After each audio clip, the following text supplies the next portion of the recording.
Hello, everyone. Oh, shoot. One sec. I forgot to reset the costume month goal. I'm real good at this. How's it going, everyone? Welcome to another Tinfoil Saturday. Hopefully you're all doing well. So we have a bunch of tinfoil nonsense to go through today. I have plenty of good stuff, so it should be fun. We have some MedBed scams, some ancient aliens theories, and we're going to be playing bingo, so make sure you get your bingo cards ready if you haven't already. Let me just click on some stuff real quick. Widgets. Where is the widgets button? There it is. There it is. And there it is. Reset. Woohoo! So thank you everyone for getting us to the third costume month. We did it! It's the third costume month. And today you voted for the dinosaur costume. So here we are. I'll get a poll together so we can vote on the new costume, because every costume month you guys get a new costume that you can vote on. So yeah, I'll get that together soon and post it to the Discord. How's CC holding up? Has the cloud he yelled at moved? Pretty much the same as usual. He didn't put out any new videos, so yeah. Hey Mr. Blast, how's it going? Terradona, Phoenix 2250, Paul the Potato, Demibird Does, Halloween Town, welcome. Thanks for your 3-stream streak. Says, what's the best episode of SpongeBob and why is it the Graveyard Shift? The Graveyard Shift because it has Nosferatu. Good use of public domain clips in that one. Jojo the Snake Lady, welcome. Glad you're getting your bingo card. Italian Shakespeare. Jay's a Proxy. Triceratops. Yeah, we get it. I'm a bottom. Ha. Alright. So, yeah, let's start with this. Cat Aspinda. This is pretty brief. This is her pledge to fight the New World Order. So, that seems important. I pledge to fight the New World Order. As a sentient woman, I declare my innate right to live in freedom. This innate right has been given to me by God and by past generations who fought and died defending this freedom. My life... You're right, PK the Lost. I'll make sure I add it after stream. I don't want to do it right now because I already spent time resetting it, but I will fix that and make sure on top of if we get any tips today, I will add an extra $1.02 to it. And my freedom have meaning. So I pledge... Because the way that it works is I can't just, like, manually add. I have to go in and reset it, so I'll have to go in and actually, like, reset it with the added number at the beginning. You can't just add it in the middle. Pledge my life to restoring all... But you can reset it and start it at whatever number you want. ...the rights. How's she gonna stop globalism? Here's what you need to understand. You and I and the other people here understand that globalism is a trend that makes sense based on the current economic and, like, practical technological realities of the world, right? Globalism is just a thing that is happening because the way that the world works, it makes sense sometimes to have something manufactured somewhere and then sent elsewhere, sometimes for reasons of the resources are closer, sometimes for unfortunate reasons of exploiting labor. That's a pretty common reason. But we, by and large, understand that we all live on the same planet, and it's just sort of the natural progression of things where we've gone from, you know, small groups and tribes and towns to city-states to, you know, states to nations. You know, it makes sense that we're going to have to interact on a global level more regularly. But to people like this, globalism is a dirty word. It's artificial. It's fake. It's something evil people are doing, not just the natural progression of, like, human economies and society. They think it is an artificial thing being created by bad actors.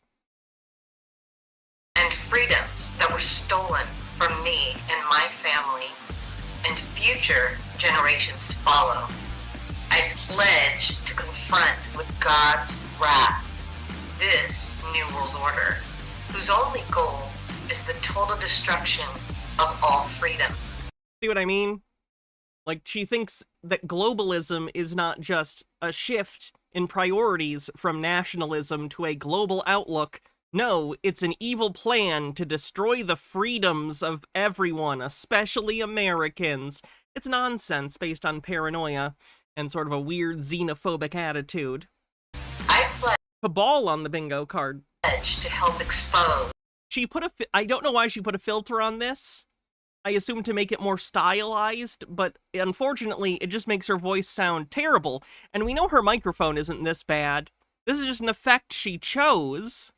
And bring to justice any members of the New World Order, wherever they may fester in this world. But most importantly, I pledge to never submit to evil and tyranny, but to fight it with my very last breath. Life without freedom is slavery.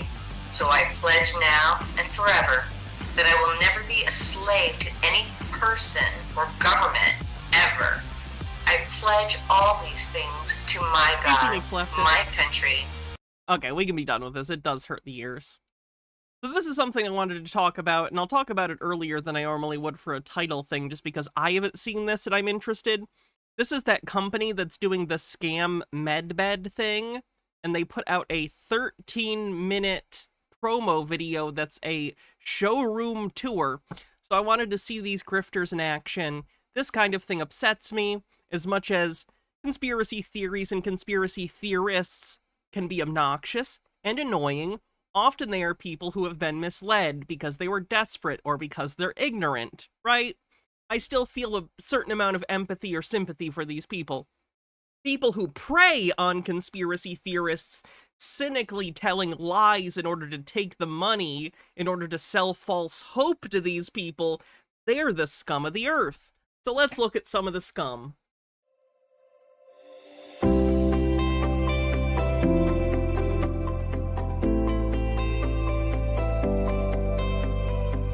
Hello and welcome. I'm John Baxter, the owner and CEO of Anti-Aging Bed. We are thrilled to have you with us today. Our mission is to bring profound and positive changes to your health and quality of life. Your tour today will be an immersive experience. We'll start by exploring the innovative grounding technology that forms the foundation of our products. Grounding is crucial for achieving optimum wellness, and our patented technology, available here at Anti-Aging Bed, enhances this process, providing you with the ultimate wellness experience. You'll see and hear highlights about our unprecedented research, showcasing the benefits of grounding. Again, they stole their logo from Marvel. They stole their logo from Stark Industries, the fictional company, from Marvel, specifically the logo from the MCU. And frequency technologies. I turn this guy up, sure. This will culminate with insights from the latest TED Talk on frequency, emphasizing the science behind our products. TED Talk or TEDx Talk, it makes a difference. You'll then be escorted into our showroom where you can see our products in action.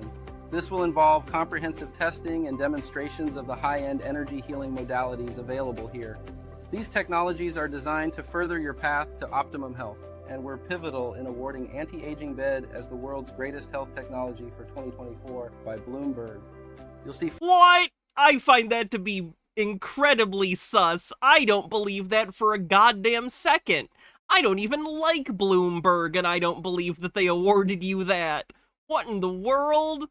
Featured on Bloomberg. Firsthand how our products can Hydrate. Will do. transform your health and Hats off. What do you want me to wear, Phoenix? wellness journey. Wolf ears? I'm already in the dinosaur costume. I don't even know if I can do that. Providing a I hands-on guess. experience, I already hit demonstrating how accept. Anti-Aging Bed is at the forefront of wellness technology. 1/3 of the population, about 80 million Americans right now, are struggling with their sleep. For years, we've been trying to figure it out. How do we leverage sleep in order to help people heal? So now we have technologies that actually people can use while they're sleeping. One of them is called grounding. Now, the benefit of grounding is that it allows the body You know, like a plug. to electronically or vibrational wise or even frequency wise, it can be balanced. You can get grounding by simply laying in your bed if you have the right technology around you. It sounds like they're playing two different music tracks over each other, first of all, which is incredibly obnoxious. Secondly, he literally does mean grounding, like electrically, but he means it through some sort of spiritual energy. Okay. Great. Word salad on the bingo card.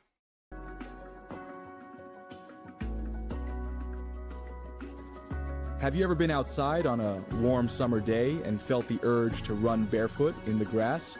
Whether it's on grass, sand, or even mud, allowing your skin to touch the natural ground can provide you with grounding energy. This is not what we meant by touch grass. But in today's busy, Guessing placebo effect here? Yeah, that's generally what happens with things like this. stress-filled world, most people just don't have the time or inclination to touch the surface of the earth. So how can we obtain the benefits of grounding? Anti-aging bed provides the perfect answer. While you sleep. An independent third-party study conducted by Scientifica shows deeper sleep, reduced inflammation, a 39% increase in sleep quality, 42% less anxiety and stress, and a reduction in depression rates by 39%. Anti-aging bed's two-time patented MedBed grounding package makes it easy to receive all these benefits each and every day. Ooh, good, they're gonna answer what frequency is. We ask that all the time of conspiracy theorists. For centuries, visionaries like Tesla and Einstein hinted at the power of unseen forces, whispering secrets of energy, frequency, and vibration. Today, we're on the cusp of something revolutionary, a new era where technology and frequency merge to unlock the body's innate potential for health and well-being. Heinrich Hertz was the first person that was able to measure frequency. The Hertz is now a standard measuring unit of frequency. And Nikola Tesla, of course, that came around the same time as Heinrich Hertz. Nikola Tesla's original... Oh, you overestimate what they do at the patent office. At this point, the patent office is so understaffed and overburdened, they basically just automatic rubber stamp anything and then let courts deal with it. Basically, at this point, they only exist to file things. They barely check shit.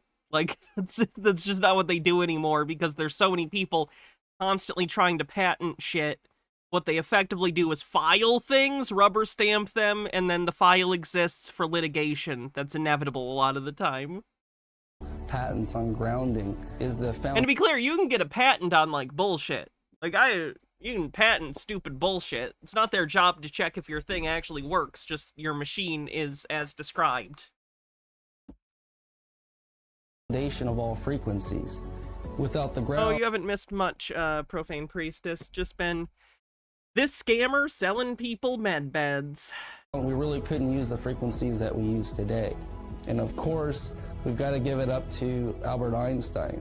He also had You gotta give it up to Albert Einstein. Remarkable understanding about how our society was going to take this science and integrate it with humanity. And what he said was, the future of medicine is frequency medicine. And that frequency... When did he say that? When did Albert Einstein ever say that? What are you talking about? He's played an important role in the future. This is a harmless organism, almost friendly, a little blepharisma. And normally they're very fast swimmers. Sorry, by the way, my hair feels really dry today. I feel like I look weird. But when you So I apologize for that. approach a frequency to which they are vulnerable, they begin to slow down, then they stop, and then they begin to disintegrate within about 3 minutes. So now we know we can... He's a director of music technology. I don't know if I trust him to make medical decisions about music. Great! I'm sure he's great at music. Probably not at medicine, because that's not what his career is. Can destroy a microorganism.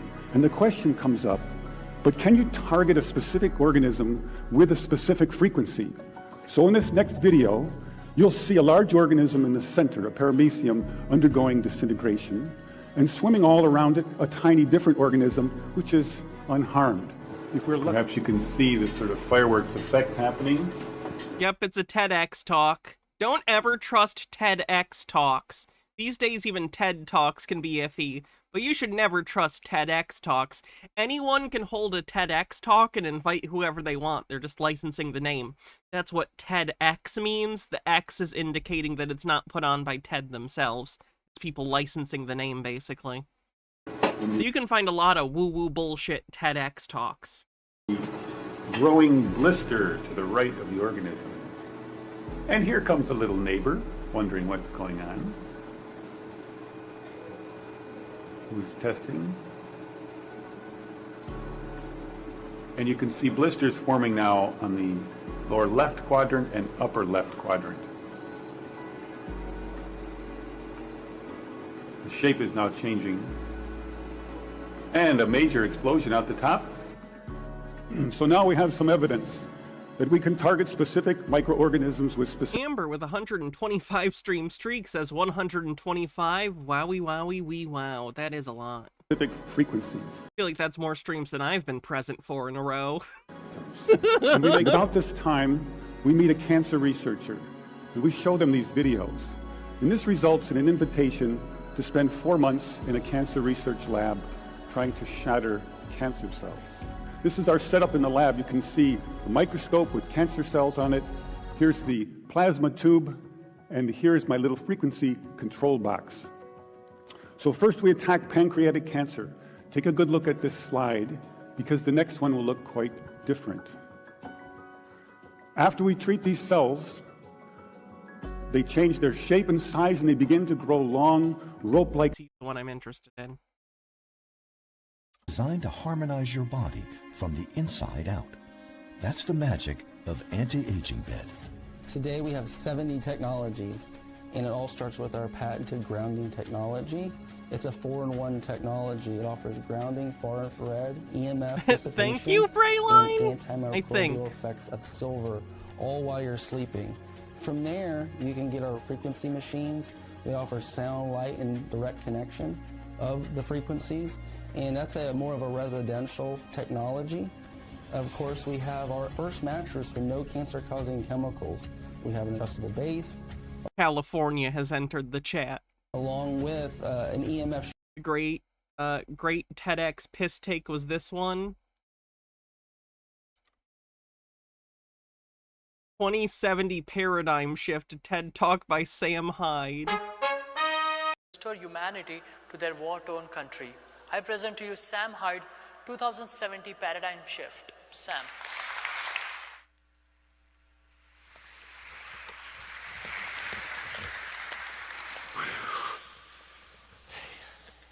Can I have this water here? Is this anybody's? I'm claiming that right there. All right.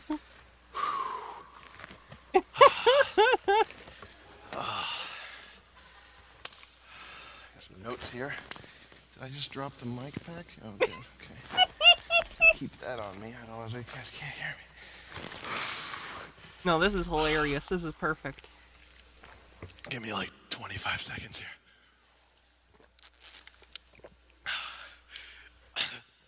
Moira Soma says, I have polyneuropathy.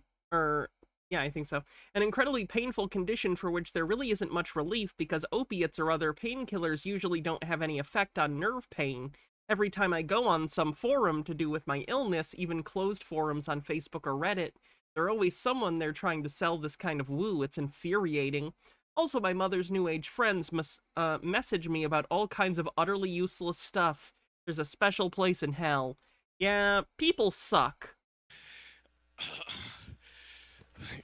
Give me like 10 more seconds. Let me see everybody doing it. Let's pat ourselves on the back. So he's just making fun of TED Talks, basically. Okay. Shielding canopy. It's just a beautiful technology, detoxes you from your environment, helps you sleep better, all the amazing reviews with that.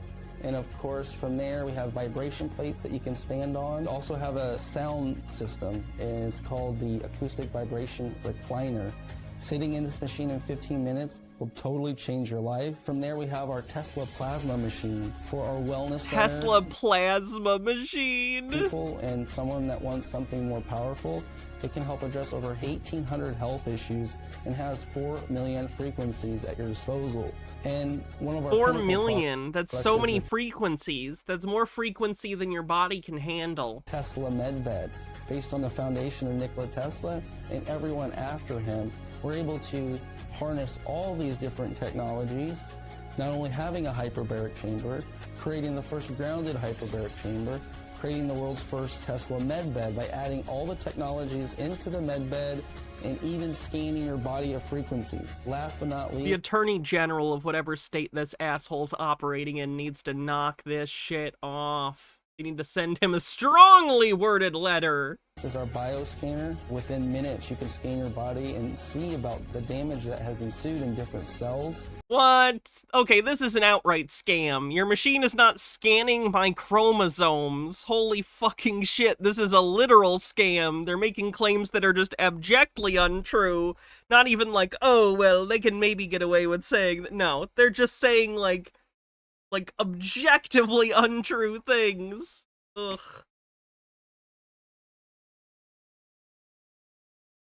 That will help you pinpoint, as the consumer, what might be wrong or the issue. So these are some of the amazing technologies that we have, and if you ask the public that knows about us, we're just revolutionary to their health and their life. The benefit of the anti-aging bed and the things that they're doing is because you naturally have to spend those hours there, and then during the time you were sleeping, you're having a super therapy.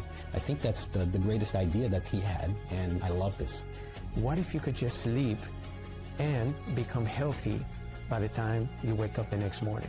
So what if $1 million fell out of the sky tax-free and just it was mine? Wouldn't that be great? Yeah, I can say stuff too. The exciting part for me is the fact that I didn't have to change anything in my life except put a bed cover or have an anti-aging bed that will allow my body to heal while I'm going to be sleeping anyways. And that's really why I think this is one of the greatest introductions of products for the future that I've ever seen. Thank you for joining us today. We're excited to share this journey with you and show you how anti-aging bed can be a pivotal part of achieving your health goals.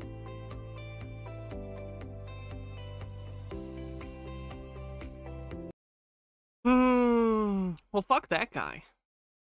I just hate it. I hate scammers. I hate it so much. Yeesh. Take a look at the bingo card. This is a bad day to be on film. I'm having a really bad dysphoria day. Holy shit. Let's see what we have. Illuminati, Freemasons, Cabal from the first video. Scamming, shilling. Believe sci-fi tech actually exists. What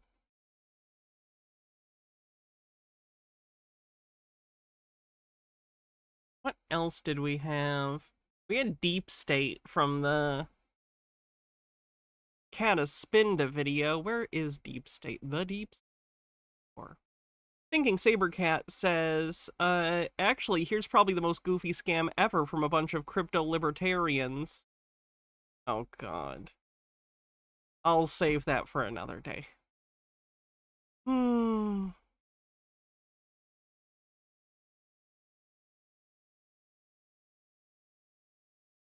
I can take the ears off. It helps, baby. I'm gonna cover myself in this fucking hood.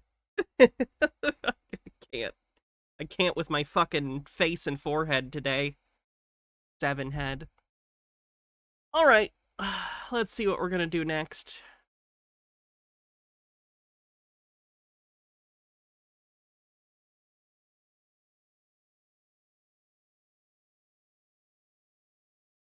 What's Daniel Pratt doing? Not good, probably. Moira Soma says, one of the worst things my mother and her new age friends say is, well, if you don't try this hexagonal water or something as silly as that, you don't really want to get well, which I feel is just plain an evil thing to say to someone who's really, really sick. Yeah, if someone said that to me in your situation, I would be saying some much worse things back. And I'm not saying you should do that. I don't know your situation and, like, you know, that might not be something you're able to do because of safety reasons. But holy shit, if someone said that shit to me, the way I would unload on them, they would never want to talk to me again. Like, it would be bad. It would be bad. Good afternoon, folks. Well, yesterday, somebody must have made a video. The, train of globe tears came through, whining and crying, again, as predicted, with every excuse as to, one, why they won't rent their own boat and go to Antarctica, and two, why they refuse to do any actual science. 10 years this has been going on. Misunderstanding of the scientific method? And all the globe, quote-unquote, scientists want to do is talk, talk, talk, talk, talk, talk, talk, talk, talk. They think that's science, talk, talk, talk. Because that's all the globe religion is. I've seen this before, where it seems like a lot of flat earthers see science communicators and they think that's science? No, like Bill Nye or like, why am I blanking on his name? Neil deGrasse Tyson or Carl Sagan. These people are or have been science communicators. They're not doing science, they're communicating the findings of science to the general public. So these people see these people and go, that's not science, they're just saying words at me. Yeah, the science happened prior. They're communicating the results as we understand them. You don't generally see people doing science because most of it is, well, frankly, quite boring to look at from an entertainment point. It's a lot of arduous, boring work where most of the time your results aren't what you expect and you get disappointed, but that's part of the process.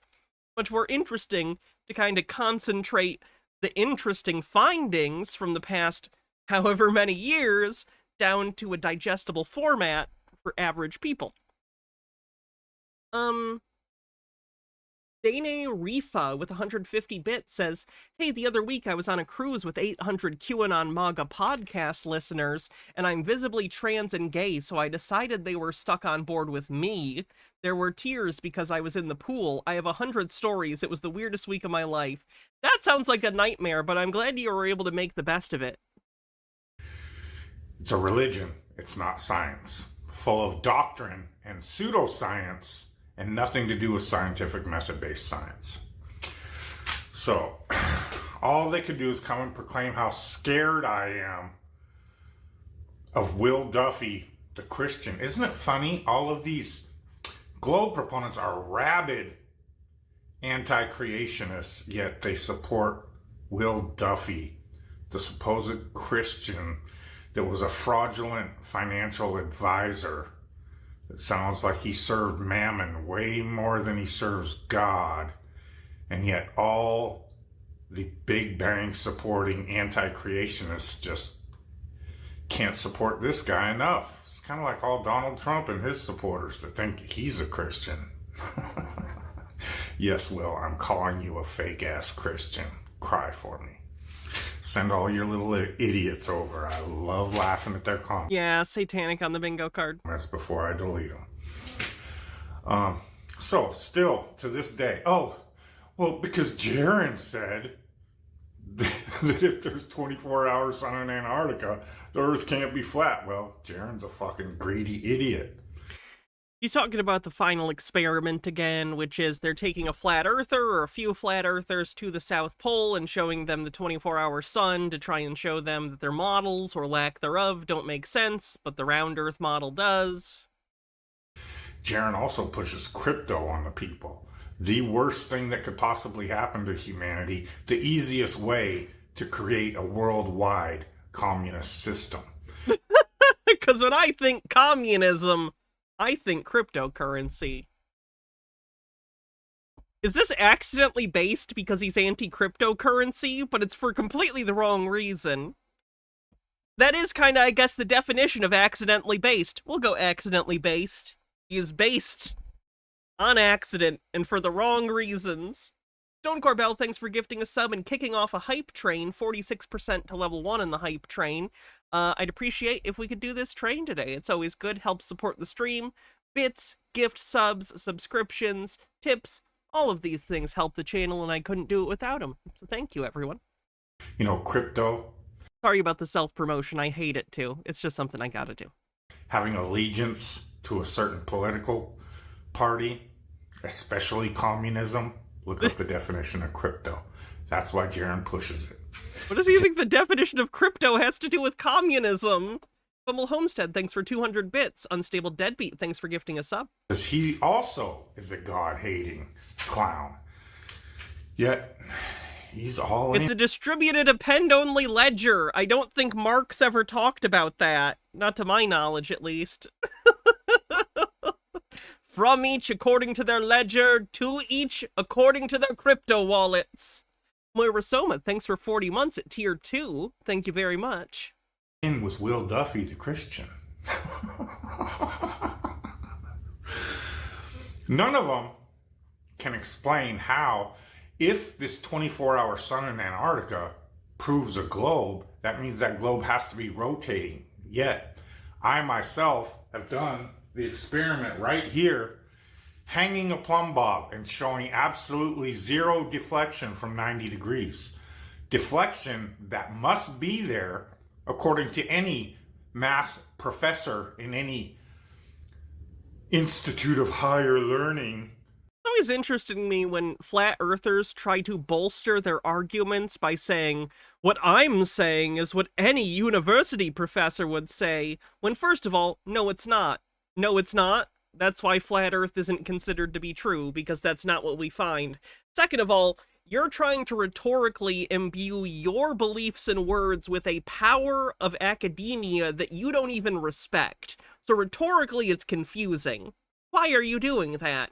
You claim to disrespect higher institutions of learning, yet you're trying to bolster your argument by citing them? Even though it's a straw man, it's not really what they're saying. You're trying to pretend they are. Weird. Also, for those that don't understand what he's saying, basically he's saying he took a plumb bob and hung it, and he doesn't understand why it's not moving all around, because the Earth is rotating. Because he doesn't understand how momentum works. I think he's kind of thinking of that pendulum experiment, but doesn't really understand how it works, and doesn't understand that it already needs to be a pendulum, like, on a free-hanging, socket, basically. And it needs to already be swinging in order to see the shift in direction over time. I've seen this done in a museum, and it's interesting, but I think he fundamentally misunderstands the experiment, so he did it wrong. Moira Soma, thanks for gifting a sub, and gifting a second sub. Thank you so much for helping out this hype train. Much, much appreciated. Level 2 complete. College out there, you want to go visit. They'll tell you that deflection has to be there, but they never want to show it for some reason. That seems to be a common theme with the globe religion. They want to talk about everything. But when it comes down to proving their bullshit, they fall short every time. They come up... Sir, people have literally been to space many times. It's been proven. ...with every excuse not to do it. You know what they are? I know you are, but what am I? That's their defense. One of these days, I need to make a compilation of all the subjects we watch on this show and the creepiest laughs. I saw at Spirit Halloween, because they were open and I went the other day, that's how I got these wolf ears, was, they had like a full, like, mirror tinfoil type suit. And I legit thought, damn, I want to do a foil awards and award all sorts of different, like, prizes to the contestants. And it'll be like a three-way competition for creepiest laugh between this guy, Cataspinda, and Peter, maybe? I don't know. Moira Soma, thank you for gifting 5 tier 1 subs. You're carrying this train. Thank you very much. I appreciate it. You are the conductor of this train, Moira Soma. I appreciate you deeply for it. 19% to level 4 on the hype train. So, their defense as far as experiments, well, you call out all these experiments and why don't you do them? Okay, I did the plumb bob one. Yeah, I think you didn't understand it. Still have yet to see any of you clowns do one backing up your claim that there must be deflection in that plumb bob. You know why? Because you can't fake it. Same with the water experiments. You know why they refuse to do them? Because they can't fake them. So they refuse to do them. And they get little clown shows like this final excuse. I had a Chudwatch Hall of Fame. I never had a Tinfoil Hall of Fame. Might be a good idea to start one, though. Tradition, anything but experiment. Hey, he's just saying water experiment. I don't know. That makes me think of, like, Dan Olson Folding Ideas did an experiment at a lake in front of his Flat Earth video. So, like, people have absolutely done experiments with water and stuff. How do y'all plan on isolating the parameters of your little final experiment? How do you plan on falsifying your results with your little final experiment?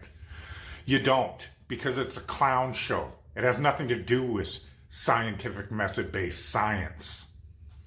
It's more pseudo-scientific trash. So come insult me, cry, whine all you want. Couldn't care less. I know what I know. Other flat earthers know what they know. How do we know? Oh, the thousands of hours of video over water showing objects visible that never should be. And you clowns just think constantly screaming refraction that just happens to paint the picture of what a perfectly level Earth would look like every time, and calling that science. You think that's you being intelligent and scientific. You fucking retards. Should all Strike 1. kill yourselves, seriously. Strike 2. Oh, that's not very Christian. Oh, I'm sorry.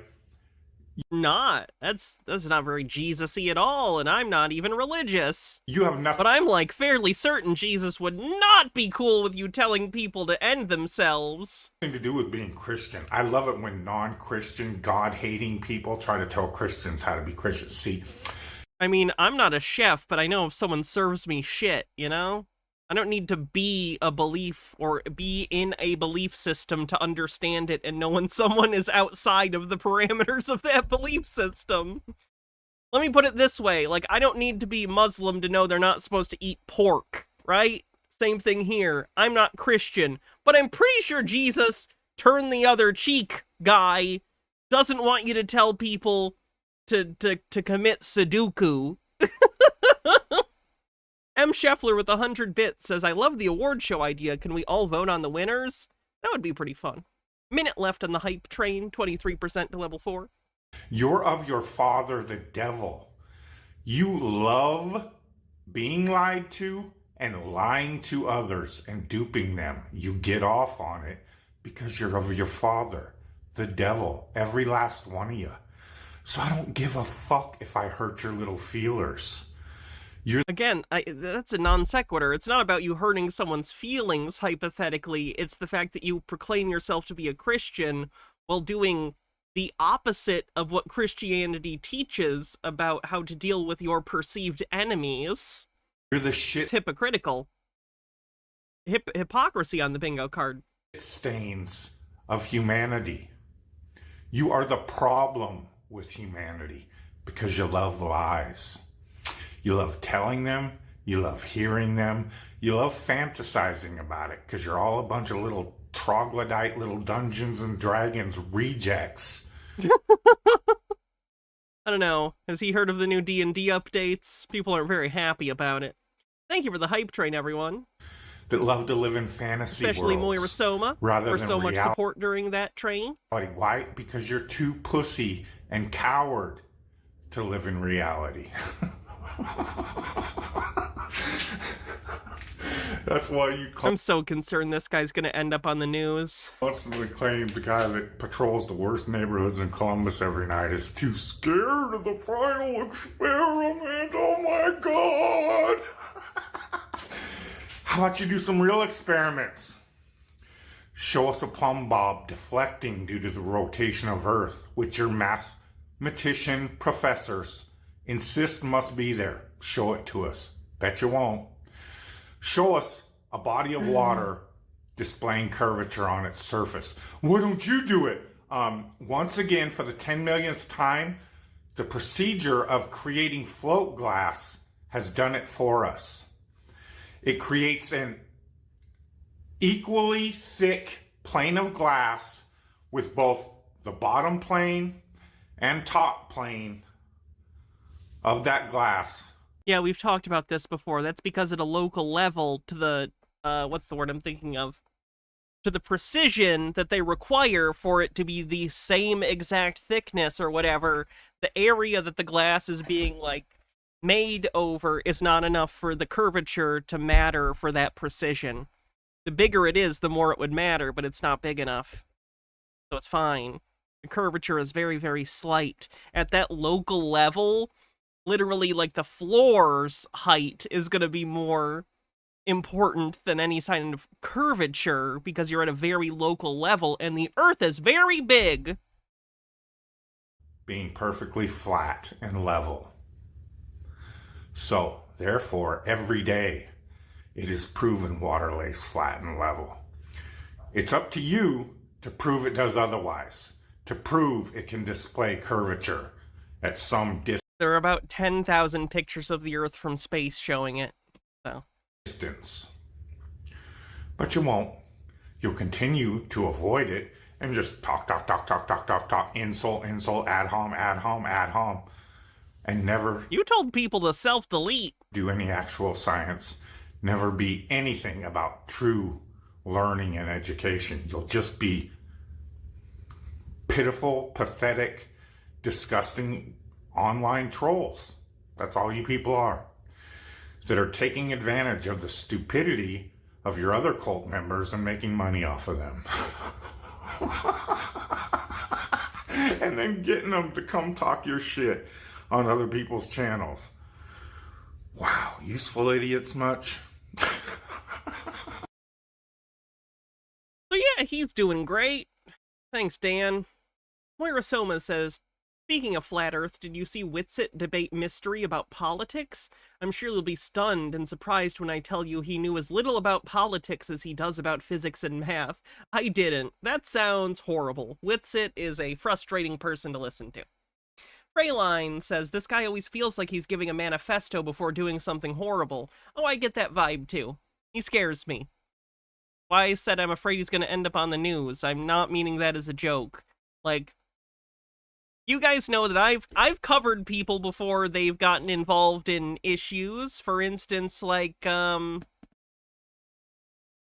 Tate. We covered Andrew Tate before he was broadly known, and I told you guys at the time, I was like, this guy's into some really gross shit. Like, he's clearly doing really fucked up shit. We talked about that. Daniel gives me some of the same vibes. Marcel, yeah. Dan gives me some freaky vibes.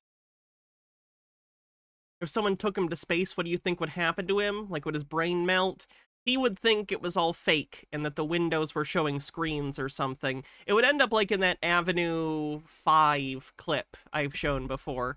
I don't want to show it now for copyright reasons, but you can look it up if you'd like. Just look up fake space Avenue 5 scene with Hugh Laurie. Okay, let's see what we're going to do next.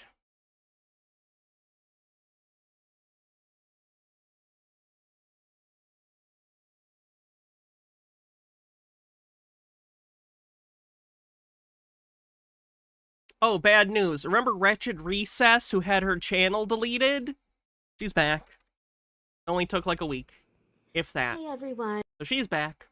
My first channel, thanks for 8 months with Prime, says I remember when Andrew Tate became mainstream. Yeah. It's a shame, isn't it? And as I'm working on getting... What if he could do a spacewalk? Would it still be screens? He would probably say his helmet was a screen, and he would try to take it off. Or he would say the whole thing was a set. All of my videos. What was I going to say? There was something else. Oh yeah, if you have an Amazon Prime account and you link it with Twitch, you can also get a free sub to one channel per month. And you could use it for mine. That could make Jeff Bezos give me money. And don't you want Jeff Bezos to give me money? Hey everyone, as I'm working on getting all of my videos back up onto this new channel, because YouTube pulled my original channel down earlier this week, probably because it's run by a bunch of woke millennial wankers who ruin everything. You heard me, wankers. Maybe it's because you used the T slur and many other things that weren't so great. And also you're doing transvestigations primarily. That's not what this video is. They are not transvestigating Blink-182 to my knowledge. I think this is about satanic symbolism with Blink-182. Thumbs up for that work. Yep, she's ban evading. She's doing a call for an uprising. You have Oh, also, we're doing a patron-only live stream after stream today, so if you'd like to be a part of that and gain access to the previous patron-only live stream VODs, join at patreon.com/Hannah Reloaded as a paid member. Lots of promotional bullshit today. I'm so sorry. Haven't heard that one in a while, I bet. And we're doing a patron-only live stream tomorrow, too. Yeah, so Woke Millennial Wankers pulled my page down. And the sad thing is I lost all of my live streams, and the live streams were so good. We had so many great conversations, and I didn't even know she did live streams. Daima Oni-chan, thanks for 30 months, says 30 months, happy to be here. Happy to have ya. And there's a hydrate command. In one of the ones last week, I think it was the second to the last one. Is Blink-182 the ones that did, maybe we're just trying too hard? And maybe we're closer than it is too far, 'cause I'm in too deep and I'm trying to get... Is that them? 182 came up, like, completely unrelated. I think we were talking about Carol Burnett and Julie Andrews and stuff, but... Do I cover call on Patreon streams? Oh, no, I guess you'd have to be a patron to find out. Is that Sum 41? It is Sum 41. I like Sum 41. I had come across pictures of Blink. Blink is all the small things. Okay. All the small things. I'm the perfect age where I'm into really cringe, whiny pop punk from the early 2000s. I love that shit. It's awful, and I fucking love it. 182, and I couldn't believe all... I also like Bowling for Soup. Of the satanic symbolism I was seeing. So that's what today's video is about. We won't T-vestigate because right before my channel was yanked down, I was notified that T-vestigations were bullying and harassing when my content had 0 violations or strikes the entire time. It doesn't matter. Why do these people do this? Yes, you got caught with at least 3 things all at once. That happens. My channel had been up. They just pulled it down. So we won't investigate, but I might make little comments along the way, like what... Well, I'm glad you found me, Mia Tatami 2000. Round hips you Welcome. Have. It's just an observation. It's a little bit of a feminine body there. You just said you weren't gonna do it! Transvestigation on the bingo card. So yeah, let's get into the video. First thing I notice are hidden hands and hips. Hands in the pocket is Freemason, like a Masonic symbolism. Freemasons on the bingo card, but really? We can't have our hands in our pockets now? What if I have something in my pockets? I just do that sometimes. It's a bad habit I have from pre-transition where it's just a pose I have. It's fine. What are you doing? Pockets, where am I going to put my hands? I never know what this one is doing. He's just very bizarre. But we're going to pay special attention to Mark Hoppus. I think that's how you say his last name, the singer. And I'm not trying to be disrespectful. I was a fan of this band. I saw them twice in concert. But no, Freyline, we haven't had that. Back then, we just thought they were like goofy, doofy, you know, silly, like a silly punk rock band. But today I might paint a different picture for you. So let's get into it. I'm going to show you a lot of photos, and you're going to see this pose quite a bit. We know it means something. One of you guys tried to tell me that this was symbolic, like symbolism for the Egyptian god Osiris, but I want to show you something. I admittedly need to learn more about these Egyptian I really wasn't expecting this in the Blink-182 video. Why are we getting into Osiris? And gods and stuff like that, because they're apparently very important to these people. But this is Osiris, and he holds his hands like this in an X.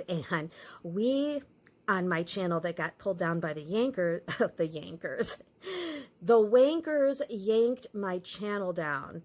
And Osiris poses like this, and we were talking about X symbolism a lot. X, like the new name for Twitter, which is like so stupid. And I mean, yeah, that's an Elon problem, though. Keep Lord with 20 months says, oh my god, Hannah, Hassan has like $1 billion socialist dollars, and it's a total channel meme that his chat beats him to his own calls to action. Stop feeling bad about advertising. You need money for physical media and moth snacks. I don't know if that's supposed to be. And you've got a better community. Please remind us to put money in your flesh pockets. Lots of us have ADHD and forget. Well, thank you, people. X, look at my children's television workshop logo. So I bet you this Osiris has something to do with that. And by the way, he's the god of the underworld, which is probably why they worship him. And he married his younger sister, Isis, whatevs. Isis. Now, I can't tell if this guy is holding something, but this is more Masonic symbolism, and the hands this pose looks a little more similar to what they're doing. So never forget the flesh pockets. I'm not allowed to, apparently. Let me know what you think. I'll get revenge, though. Christmas is coming. All right. Christmas is coming. The bladder's getting fat. Nope, I'm not nope. I feel like this violates my piss thing. I can't do a song about pee. I'll save it for Pissmas. All right, let's dive in. First of all, this is not bullying or harassment. I spy that Mark Hoppus looks more feminine as time goes on and has a very girly face. That's not an insult. It's an observation. And right now he's showing me the Baphomet sign, and that means, hi, I'm transgender.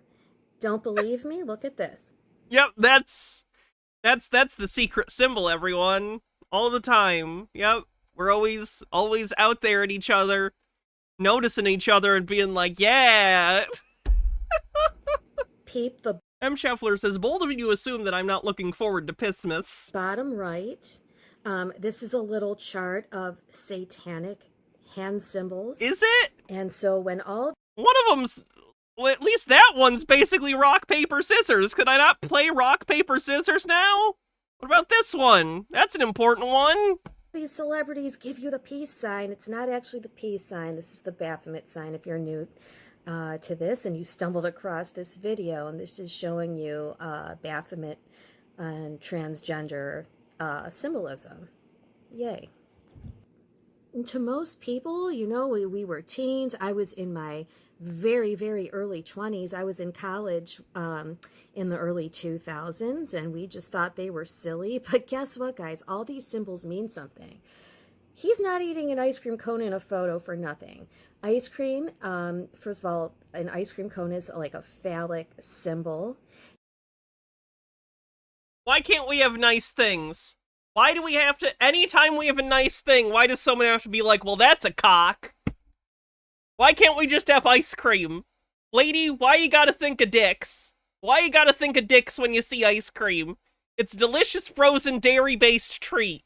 It doesn't need to be about cum.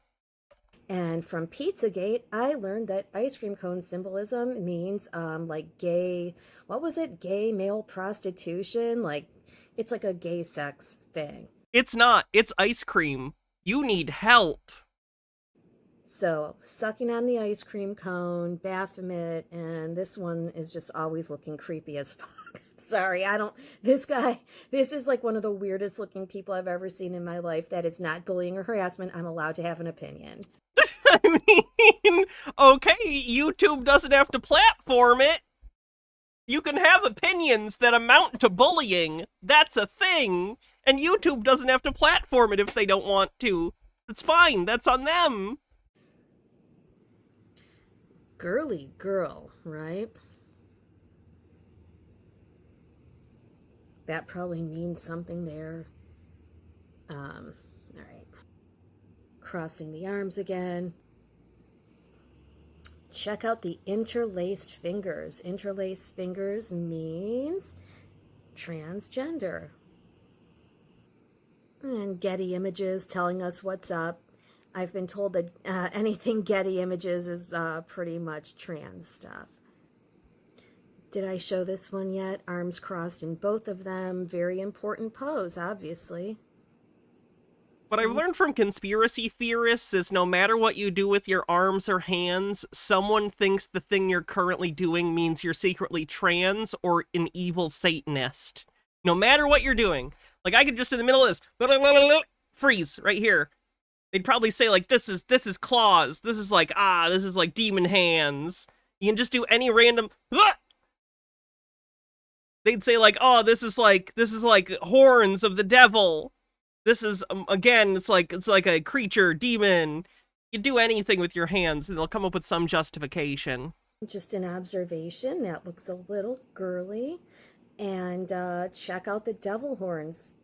Guys, that's not just for fun and games like heavy metal and like they're not messing around.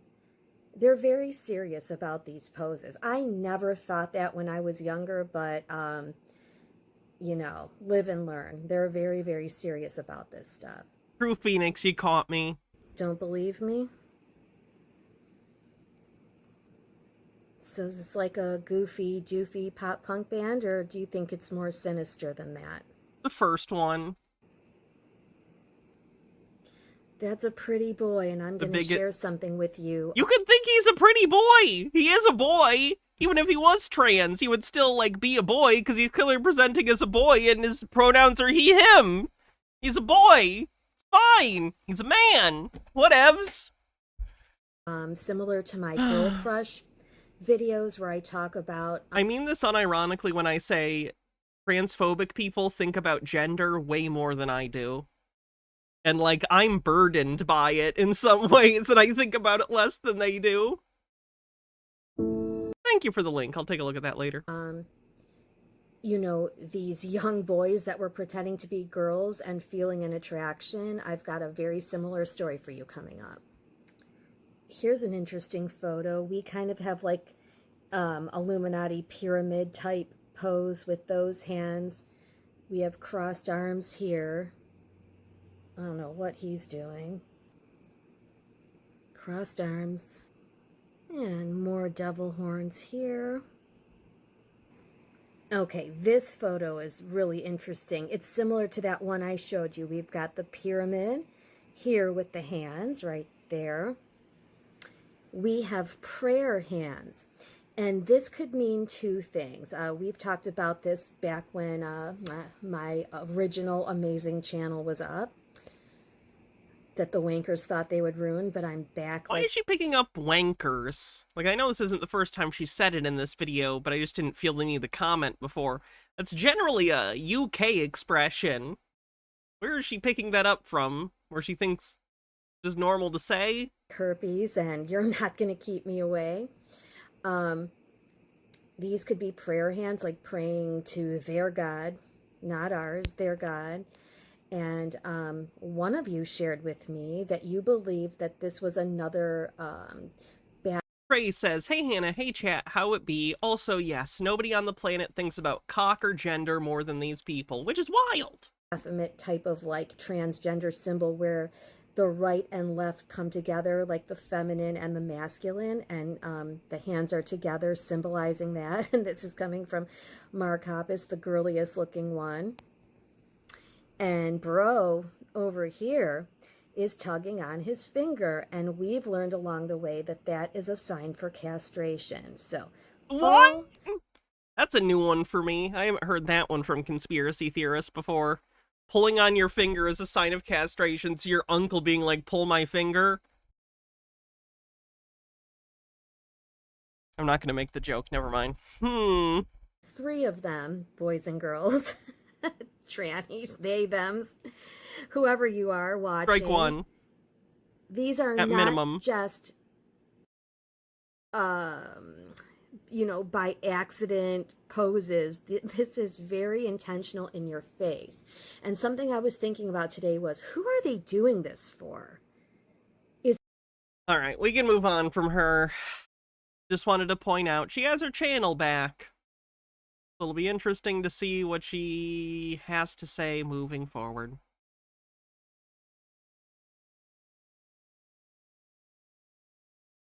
This Alien Wars guy, I hate Alien Wars. He's one of these grifters that I think knows this is bullshit, but uses it to sell stuff to people.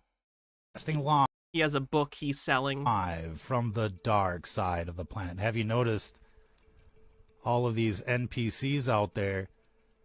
It's not your imagination. There's something going on. It's like an assimilation. It's like these people have been injected with nanobots. Can't imagine how that might have happened. But we're literally dealing with a hive.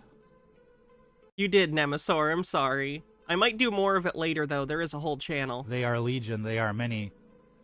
It is like the Matrix.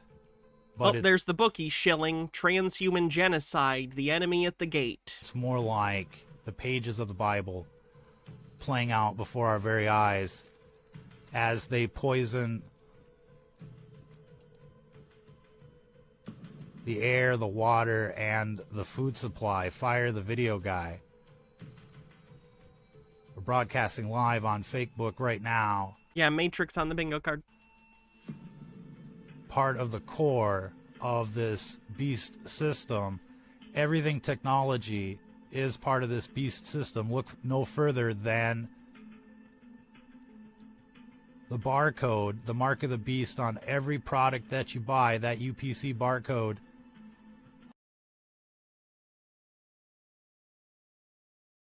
Do I need to play Kathy Don't Go to the Supermarket? IBM style is the 666. Every corporation, the news, the clothing corporations, the technology corporations, every logo, every BlackRock-owned business basically is all part of this beast system. It's a huge monopoly, if you will. Please don't. All right, you're the one that paid me, so I'll listen to you. Capitalism.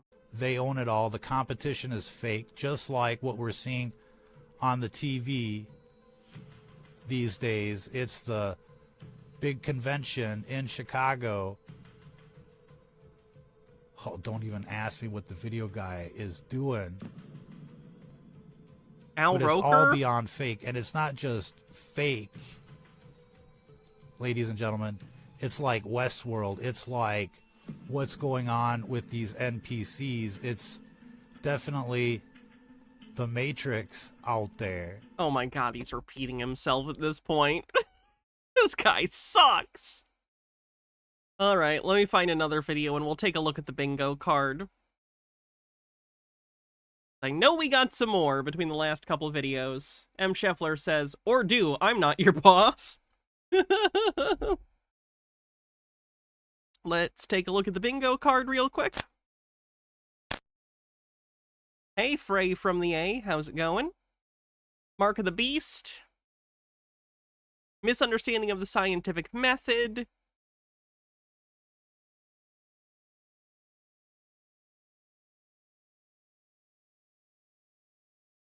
Uh, 5G, The Matrix.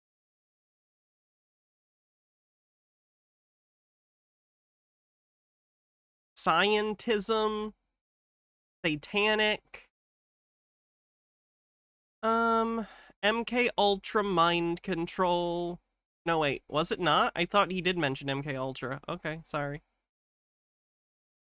Transphobia, transvestigation, of course.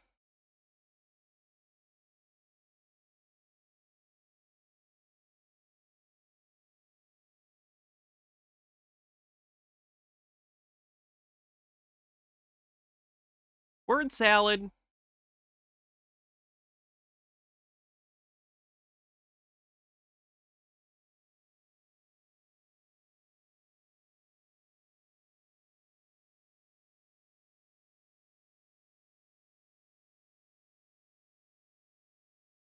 The gay agenda. Did we have it use as AI yet? I know we had some for later, but I didn't know if we had that. Where's everything they don't like is communism? Flat Earth, of course. You had MK Ultra and Matrix confused. That makes sense. Accidentally based. What was the popular media is evil one?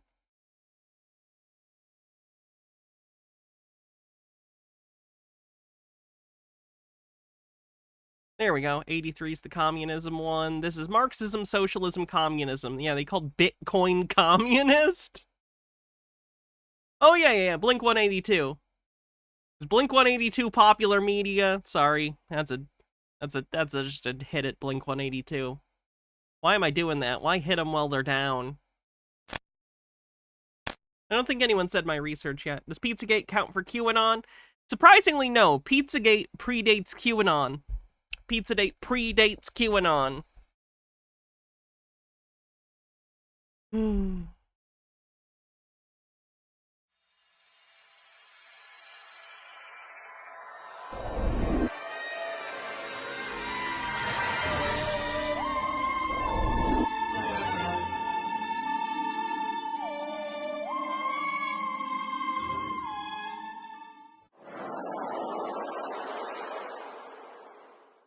All the people out there who are following the fake... You know, you're right. He did say my research, basically, with the plumb bob thing. My research said by a non-researcher on the bingo card. Truthers selling silver and gold, and the Jesus Loves You Club. Shilling gold. The Jesus Loves You Club, and there's nothing Jesus loved more than gold and other commodities. You're all being led down a path of nothingness. The truth is always free and feels right when you hear it. If it's confused... The truth always feels right when you hear it is a really, really dangerous belief to have. I've talked about this before, but many conspiracy theorists are like hardcore intuitive thinkers in that they don't analyze things at all. They base their beliefs entirely on the first thing that comes into their head that sounds true, that feels true to them, and to them, that's how evidence works. They just think if you feel it, that's indication that it's true. They trust themselves to an absurdly bad extent. They trust their own intuition over evidence. Using and ongoing, with never-ending twists and turns, video after video of verbal diarrhea, and everything they say doesn't happen, then you know it's bullshit. The reality is we've been invaded by advanced malevolent beings, but you won't believe this because your programming tells you that aliens are not real, but they are. They have imprinted into us everything that you believe in our current society structure, so aliens did it on the bingo card. That we follow the programming without any awareness that we are following the programming.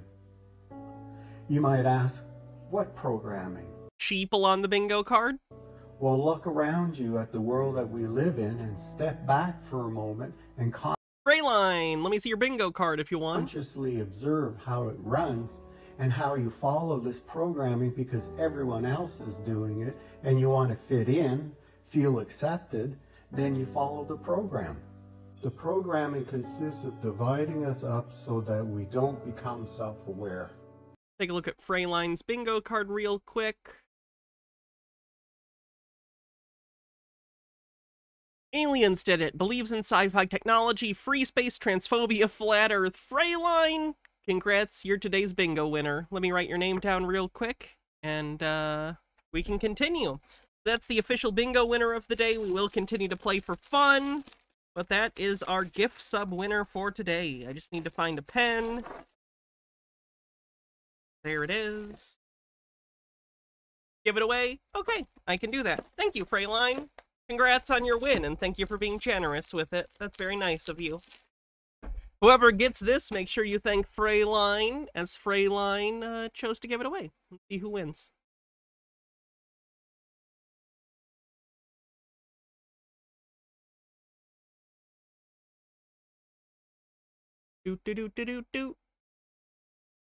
Spare keys. Spare keys. You get a gift sub courtesy of Freyline. So congrats. They divide us up by using opposing scenarios like the rich and poor, taxes and usury, royalty and commoner, fear and hatred, wars and profits, banking and control, the have and have-nots, and... This guy just said the whole of society is a psyop. Psyop on the bingo card. Everything is fake and everything is a psyop. On and on it goes. We already had doesn't understand problem is capitalism, I believe. Also, the alien created religions has got to be the top-notch controlling method that they have ever devised in order to make us obey and believe in an external divine being that is our savior of all things, when in reality there isn't anything like that in existence. The second biggest controlling method created, which is an infiltrated corporation emulating our government system to make us believe votes count, and at the same time divide us up with terms like the left and the right, this party and that party, and so on, in a never-ending division process. Movies, television programming, and smartphones are there to make sure you stay within the implanted beliefs. We have been trapped here for thousands of years, and we were being used as a food source, satanic sacrifices, pedophilia, and labor slavery by these beings. That is the bottom line reality. This just feels like an AI took all of the conspiracies we watch and kind of boiled it down into one mega conspiracy. What's really going on? I say was because it's over. Clinton's on the bingo card. And the revealing of it is our current events that you are witnessing today. The end will not be for everyone. It will depend on how deep you're into your implanted alien. Did we watch this doctrine Jesus beliefs. is an alien video? I know I had it sent to me. I know I have it saved. I guess I don't remember. Oh, maybe this is a different Jesus was an alien video? Of course, there's multiple. The world events that are going on right now are all part of this exposure. Gradually, we will be exposed to this new reality whether you want it or not. It will force us out of our implanted beliefs and make you see the truth. After all, we have no clue as to who we really are, where we came from, and why we are here. That's what the question of why we're here is such a nonsensical question. There is no why. We just are here. We're here. That's it. Get used to it. Like, that's it. We're here. There isn't a why. You gotta make that up yourself. Fine. Programming is all about. Keep us divided, keep us unaware, and keep us in fear, lifetime after lifetime of reincarnation. So here are the 10 events that will change our reality. World child trafficking, pedophilia, organ harvesting, satanic child sacrifices will be exposed. The COVID pandemic and bio-vaccine injuries and deaths Nice, Tin Shalert. Nice to have you over here. be exposed. The media will start to expose themselves from the last 100 years of psyops, and especially these last 4 years. The public will be prepped for nuclear war. World nuclear war scare is coming. It will be very convincing. We will have 7 messages delivered to us digitally within the few days through the Earth's shutdown period. You will hear lots of noise, air raid sirens, and see flashes. It will be very convincing of a nuclear war. Why 7? Probably something about Revelation. Revelation has different numbers. I know 7 seals are mentioned.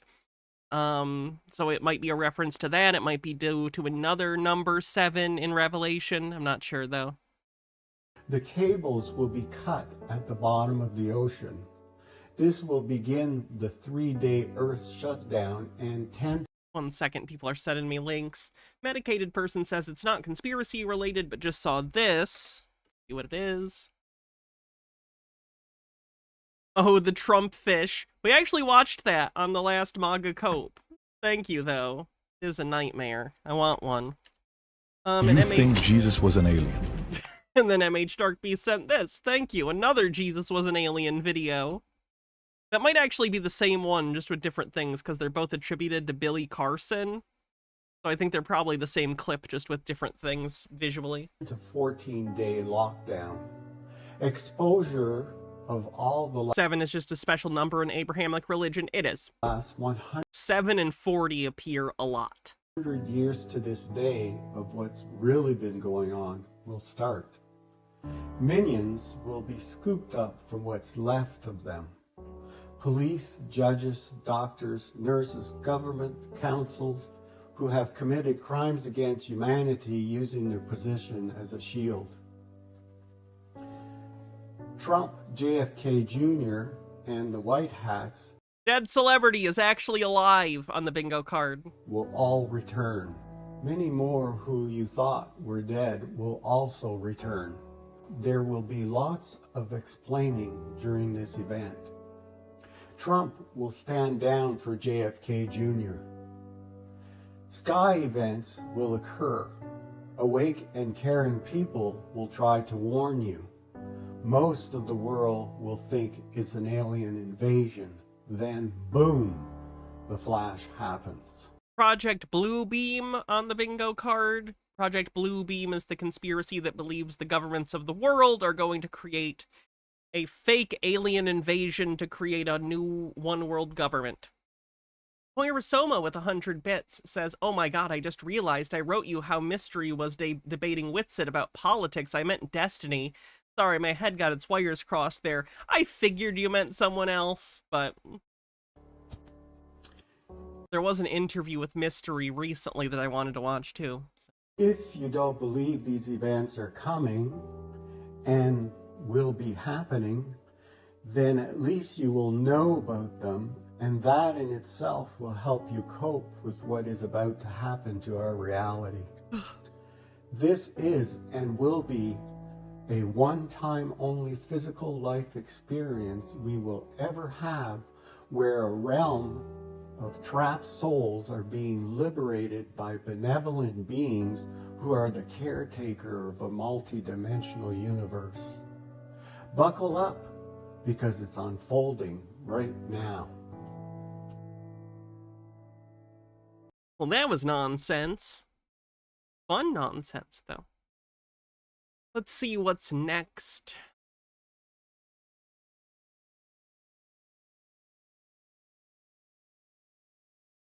I think this is about how music festivals are evil or something.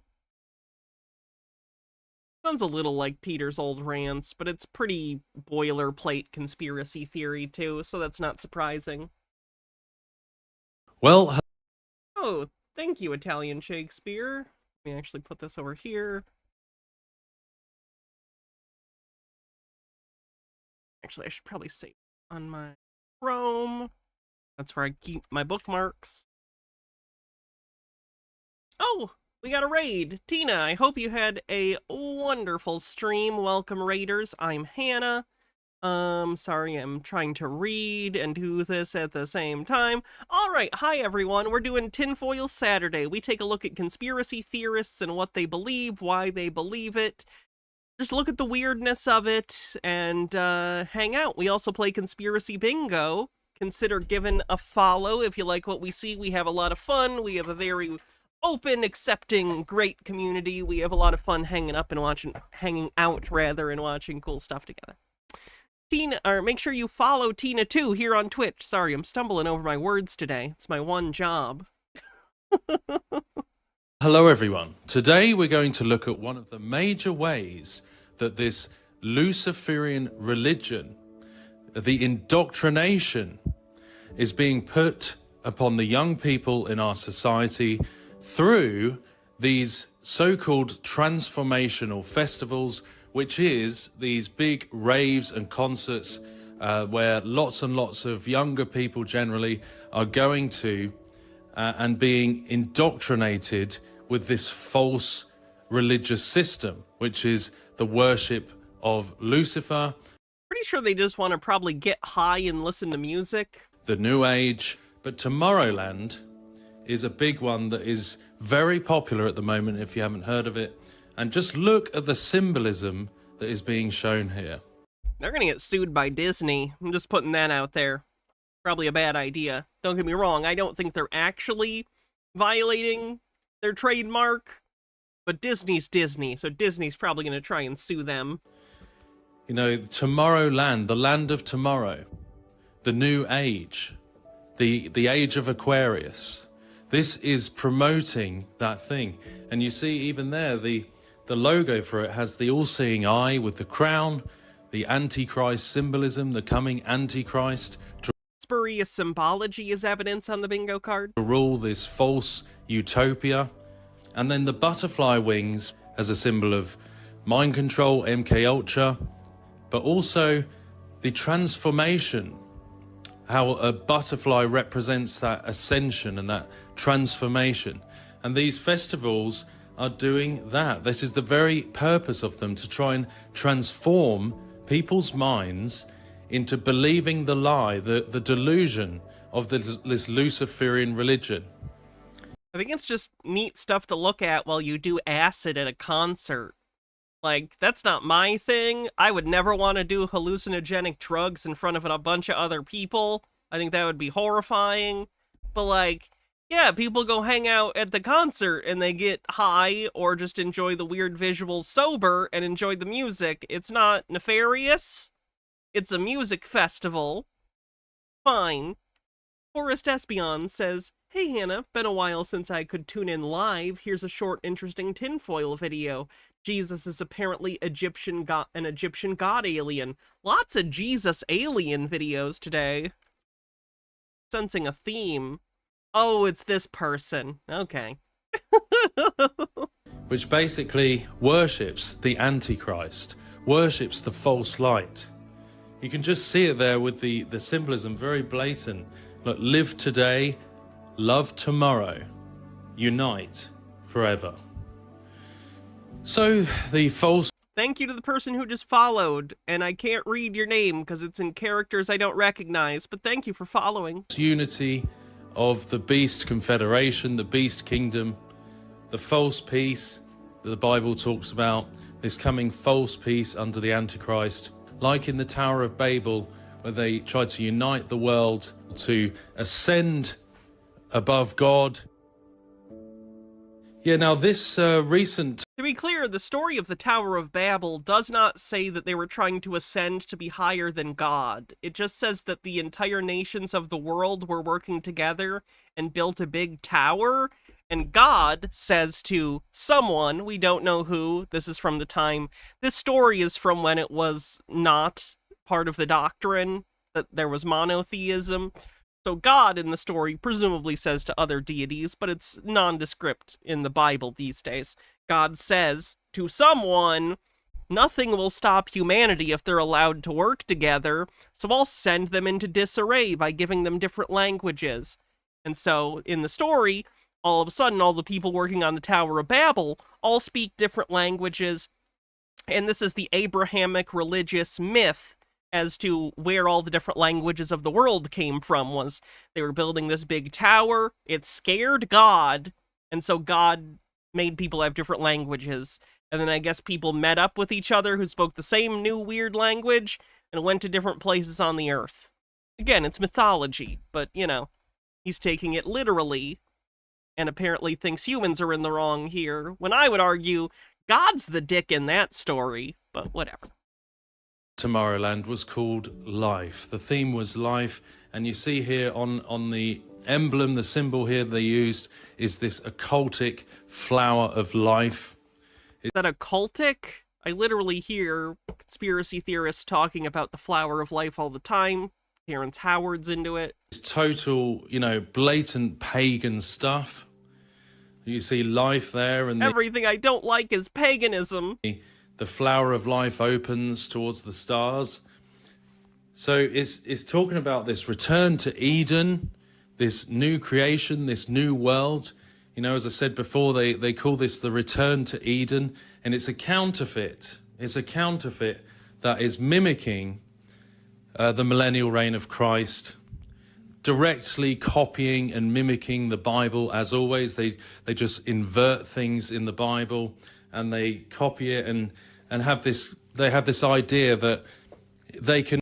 Is he thinking it's intrinsically biblical in Garden of Eden because it has paradise imagery? Because the Bible does not have a monopoly on paradise imagery. Like, even a little bit, even if we're talking amongst world religions, there are plenty of other religions that have some concept of a paradise. Not necessarily a heaven in the, Christian sense, but, some concept of a paradise.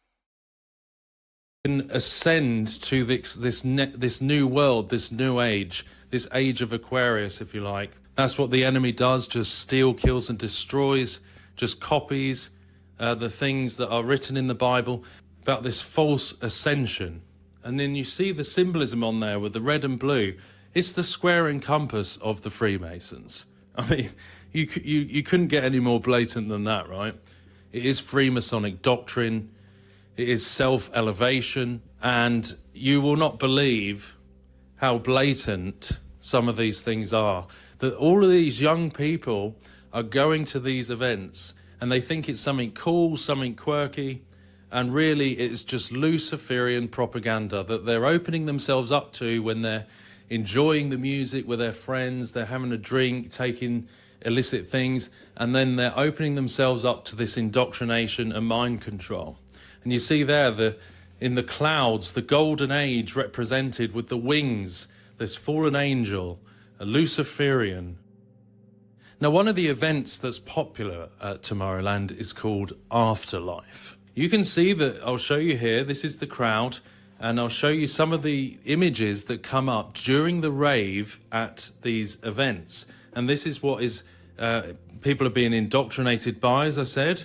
You see here what looks like Adam and Eve coming up on the screen in front of the crowd.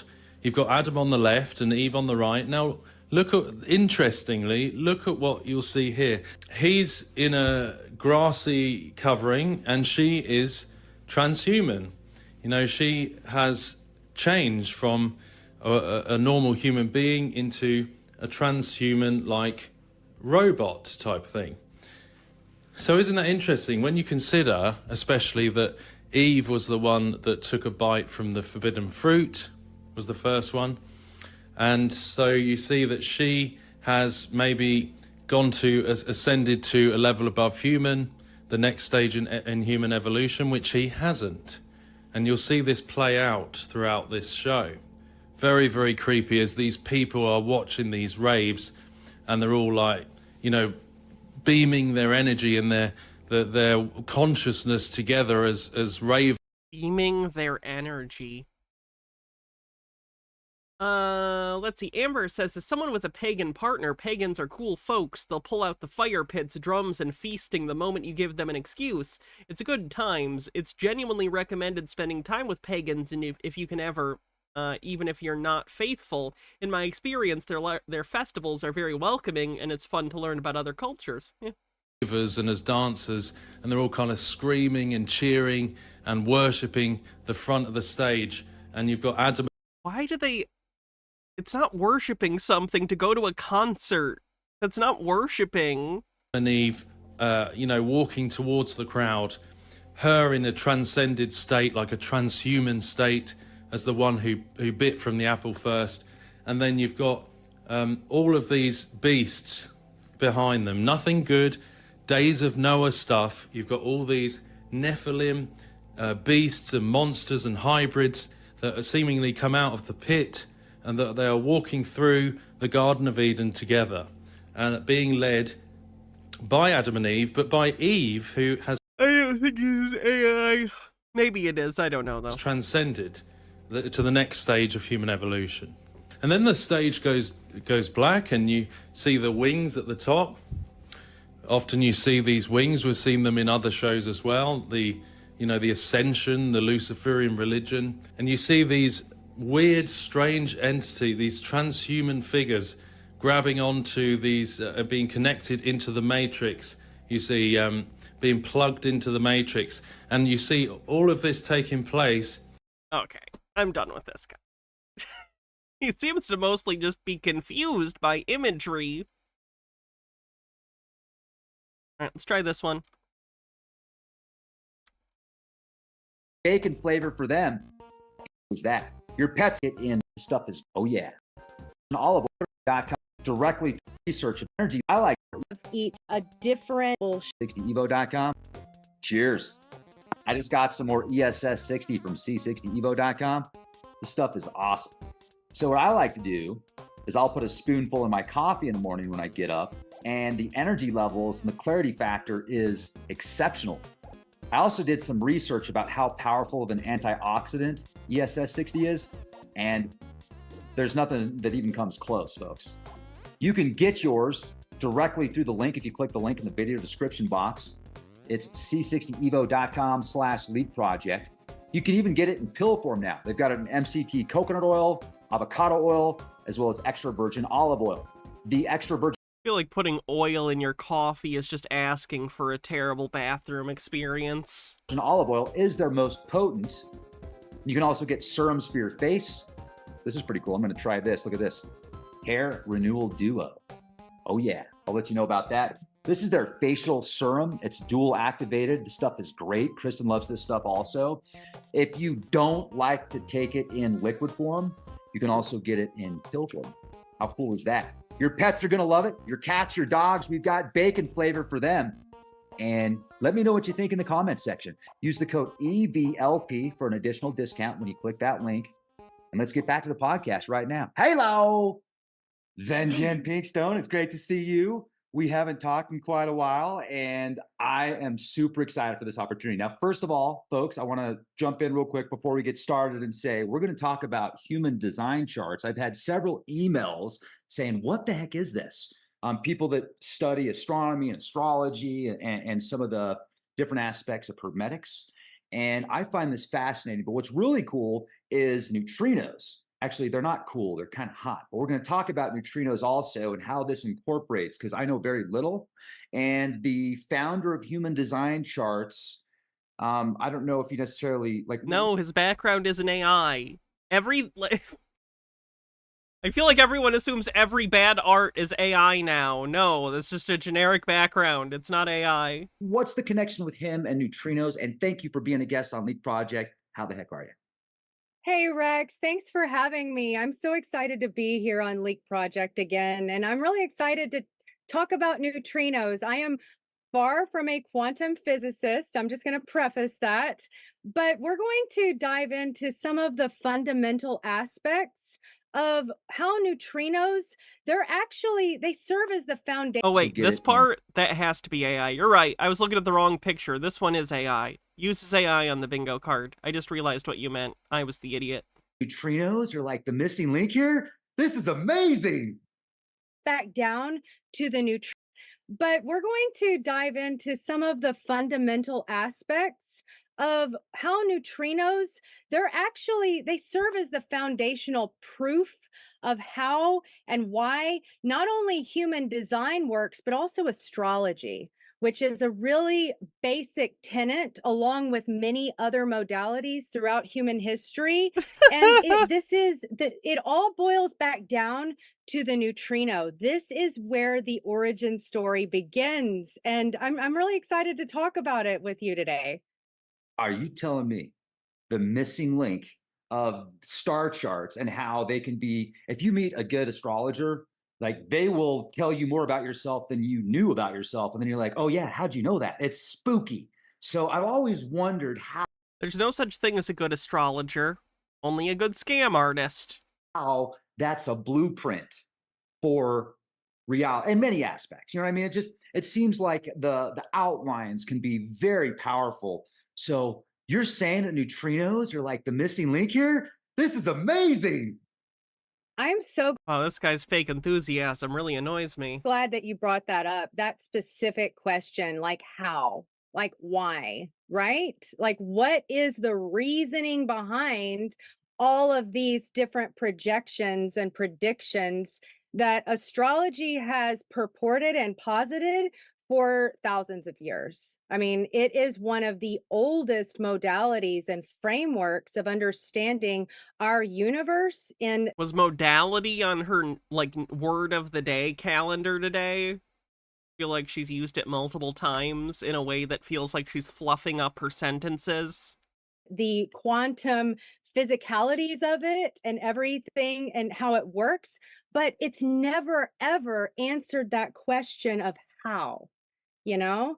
And I'm just saying anyone who's ever been a skeptic of astrology or something similar, I deeply empathize with that skepticism. And I mean, I personally, I was raised by atheists and agnostics in the 80s and 90s, all right?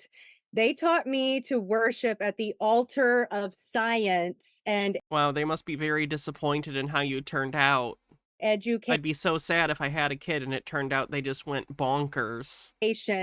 And that only verifiable evidence should ever be spoken of as truth, and that nothing should ever be taken at face value if it's redeemable only through like faith or even as a testimony of your personal experience. But I'm going to tell you that where I find myself now, based on everything that I have personally experienced and studied, that I'm kind of in this like weird transitional zone between these 2 points of views, right?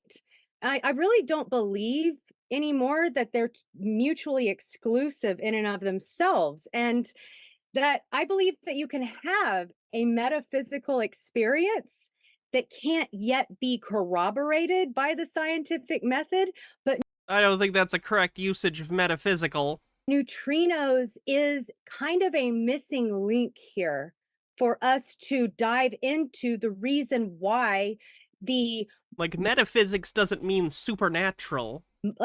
What Ra Uru called the mechanics of the Maya whenever he was describing human design. I wanted to write that down real quick. Mechanics of what? Mechanics of the what? Mechanics of the Maya. Isn't that cool? That's why I wanted to write it down. Yeah, mechanics of the Maya, and that he is referencing as neutrino.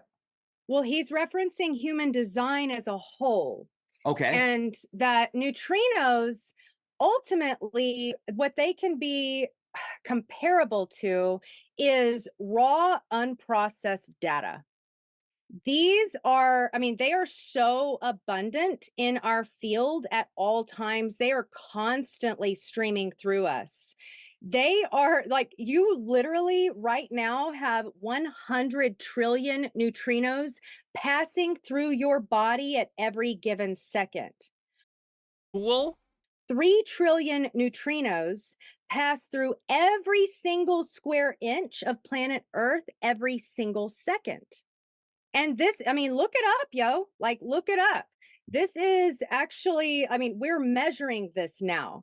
Okay, but you haven't demonstrated that you think any of these things are doing anything. Just because something exists doesn't mean it's doing the thing you're claiming. And in a minute here, I'm going to show you a really fascinating timeline in the history of neutrinos, and not only how they were discovered, but like how we began to we took it from this place of theory, right?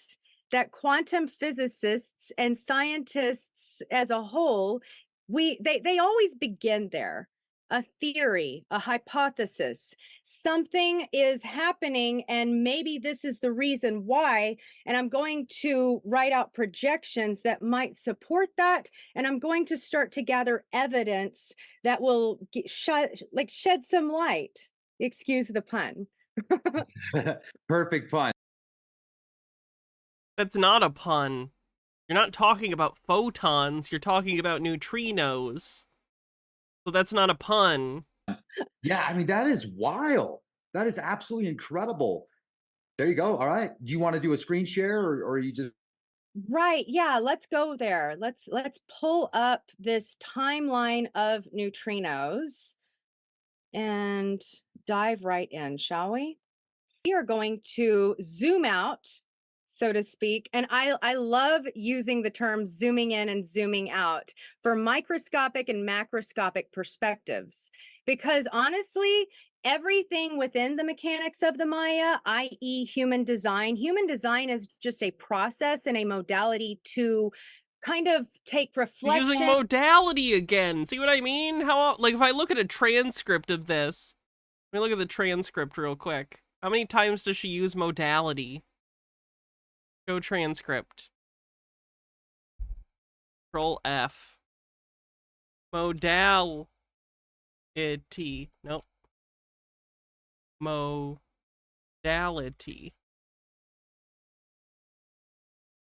There's no way. It says she already used it more than twice, and the transcript only says twice. So it is not counting how many times she says modality.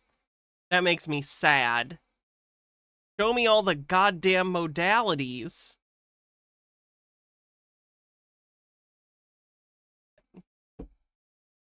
And make different projections based on this information, right?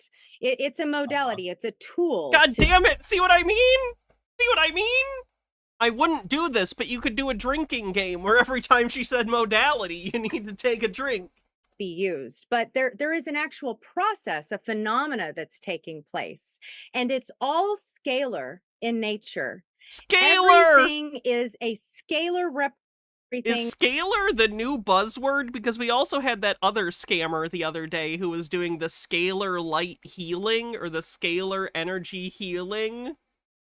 Smaller, and I'm referring to both planetary bodies as well as human bodies, okay?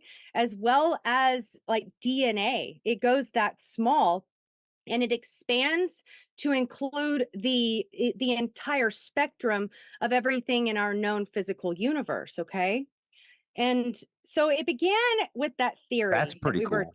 Yeah, like it really does. And it makes it simple. You know, whenever everything is a scalar representation of everything else, it really starts to show the algorithm that's at play. And just for the listeners that don't know what the word Maya actually means, like this is the word that literally means illusion.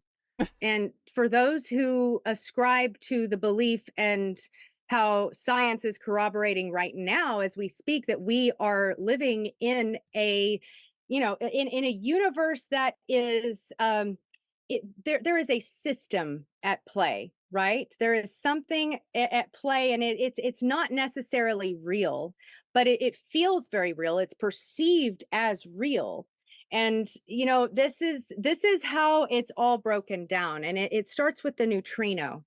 So oh, she said so little and said so many words. MH Dark Beast with a link.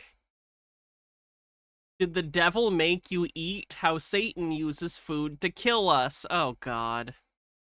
Wolfgang Paul. Is that going to be a breatharian video? He was the first. He was the guy who he developed a hypothesis for the existence of this new particle.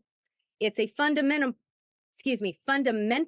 particle, meaning that it can't be further broken down into smaller parts, at least not yet that we can see.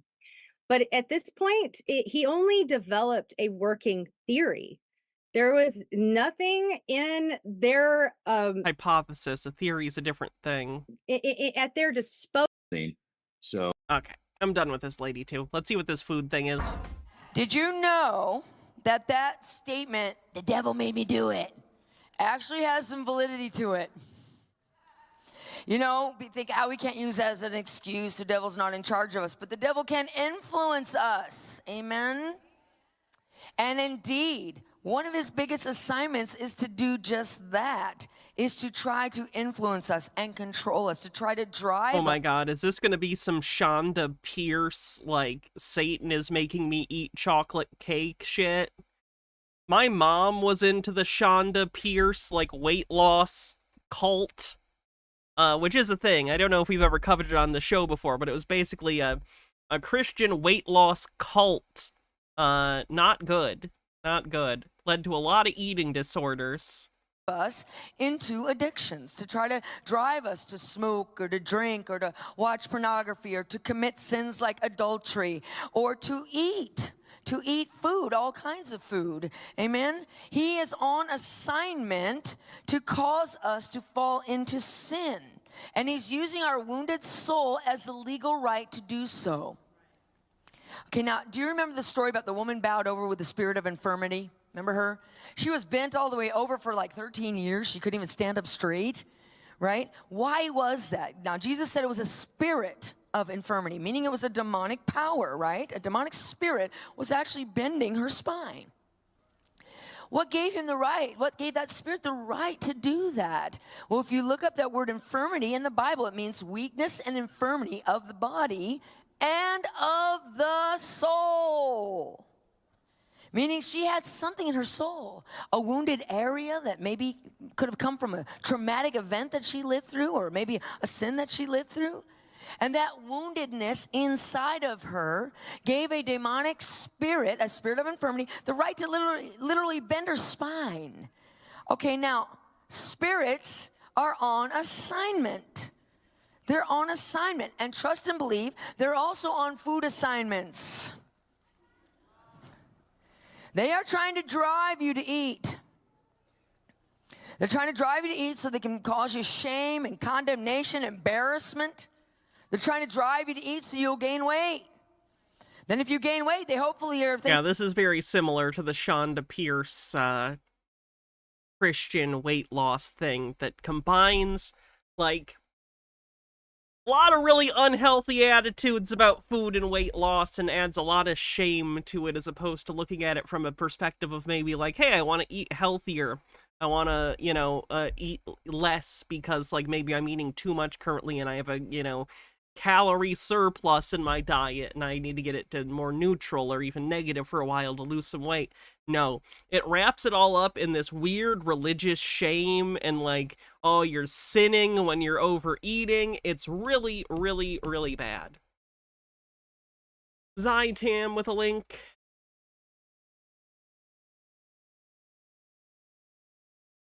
The devil made me buy this dress. I can't play this. It is copyrighted.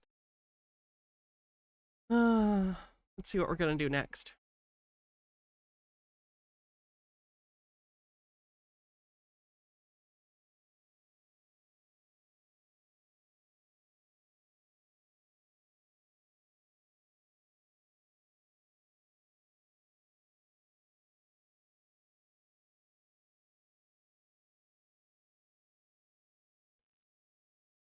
You're right. I'm thinking of Gwen Shamblin, I think, or Sham, whatever her name is. I think I got the name wrong. Scott, that's Jay, Wellfire.com, Final Days Report, episode 360. Forrest Espion, thanks for 23 months. Thank you very much. Appreciate you supporting the channel with your subscription. Also, you won't have to see ads, so that's nice. The Trump and Taylor Swift, the PSYOP.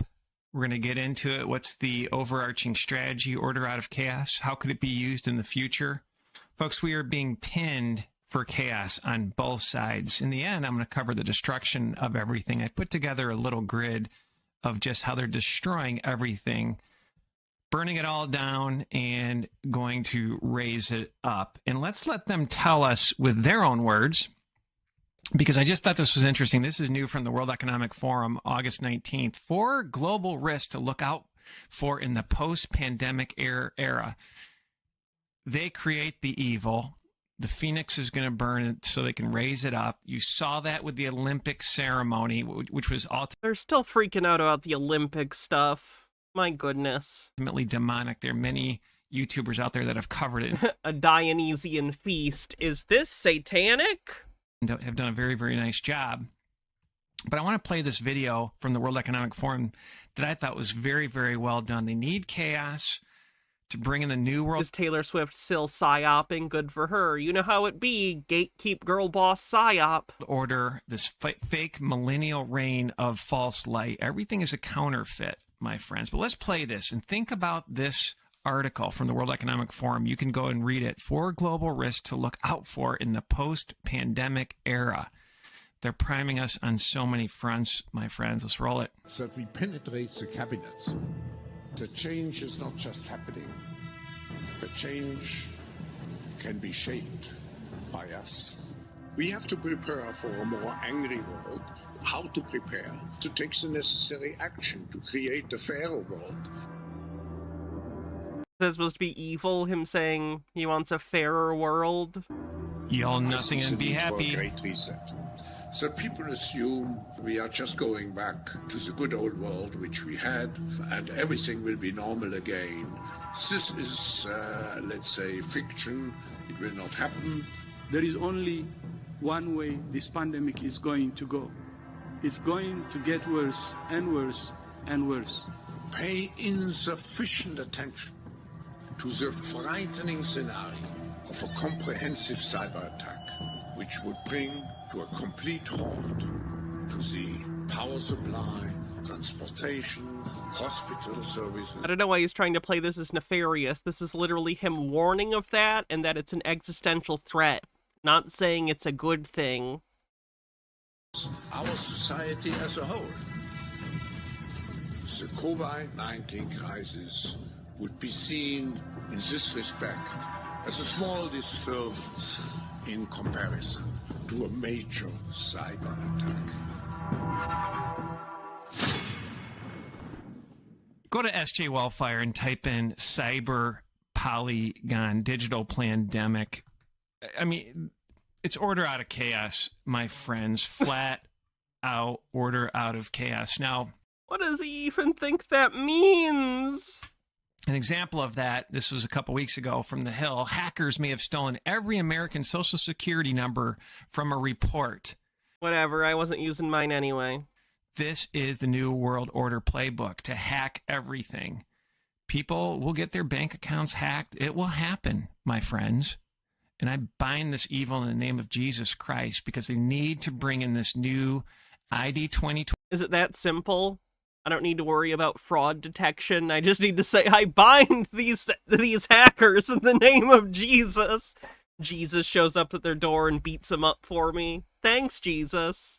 The central bank digital currency, this mark of the beast system, making you a digital node, tying you up to the Internet of Things. Probably 50% of our podcast talks about this. Why did I see the bizarre statement Trump said that Kamala wanted to give medicine for everyone like an American NHS is something bad? Oh yeah, he said it was communism and everyone would get health care as if it was a bad thing. Which is funny because Kamala isn't running on Medicaid for all or anything like that.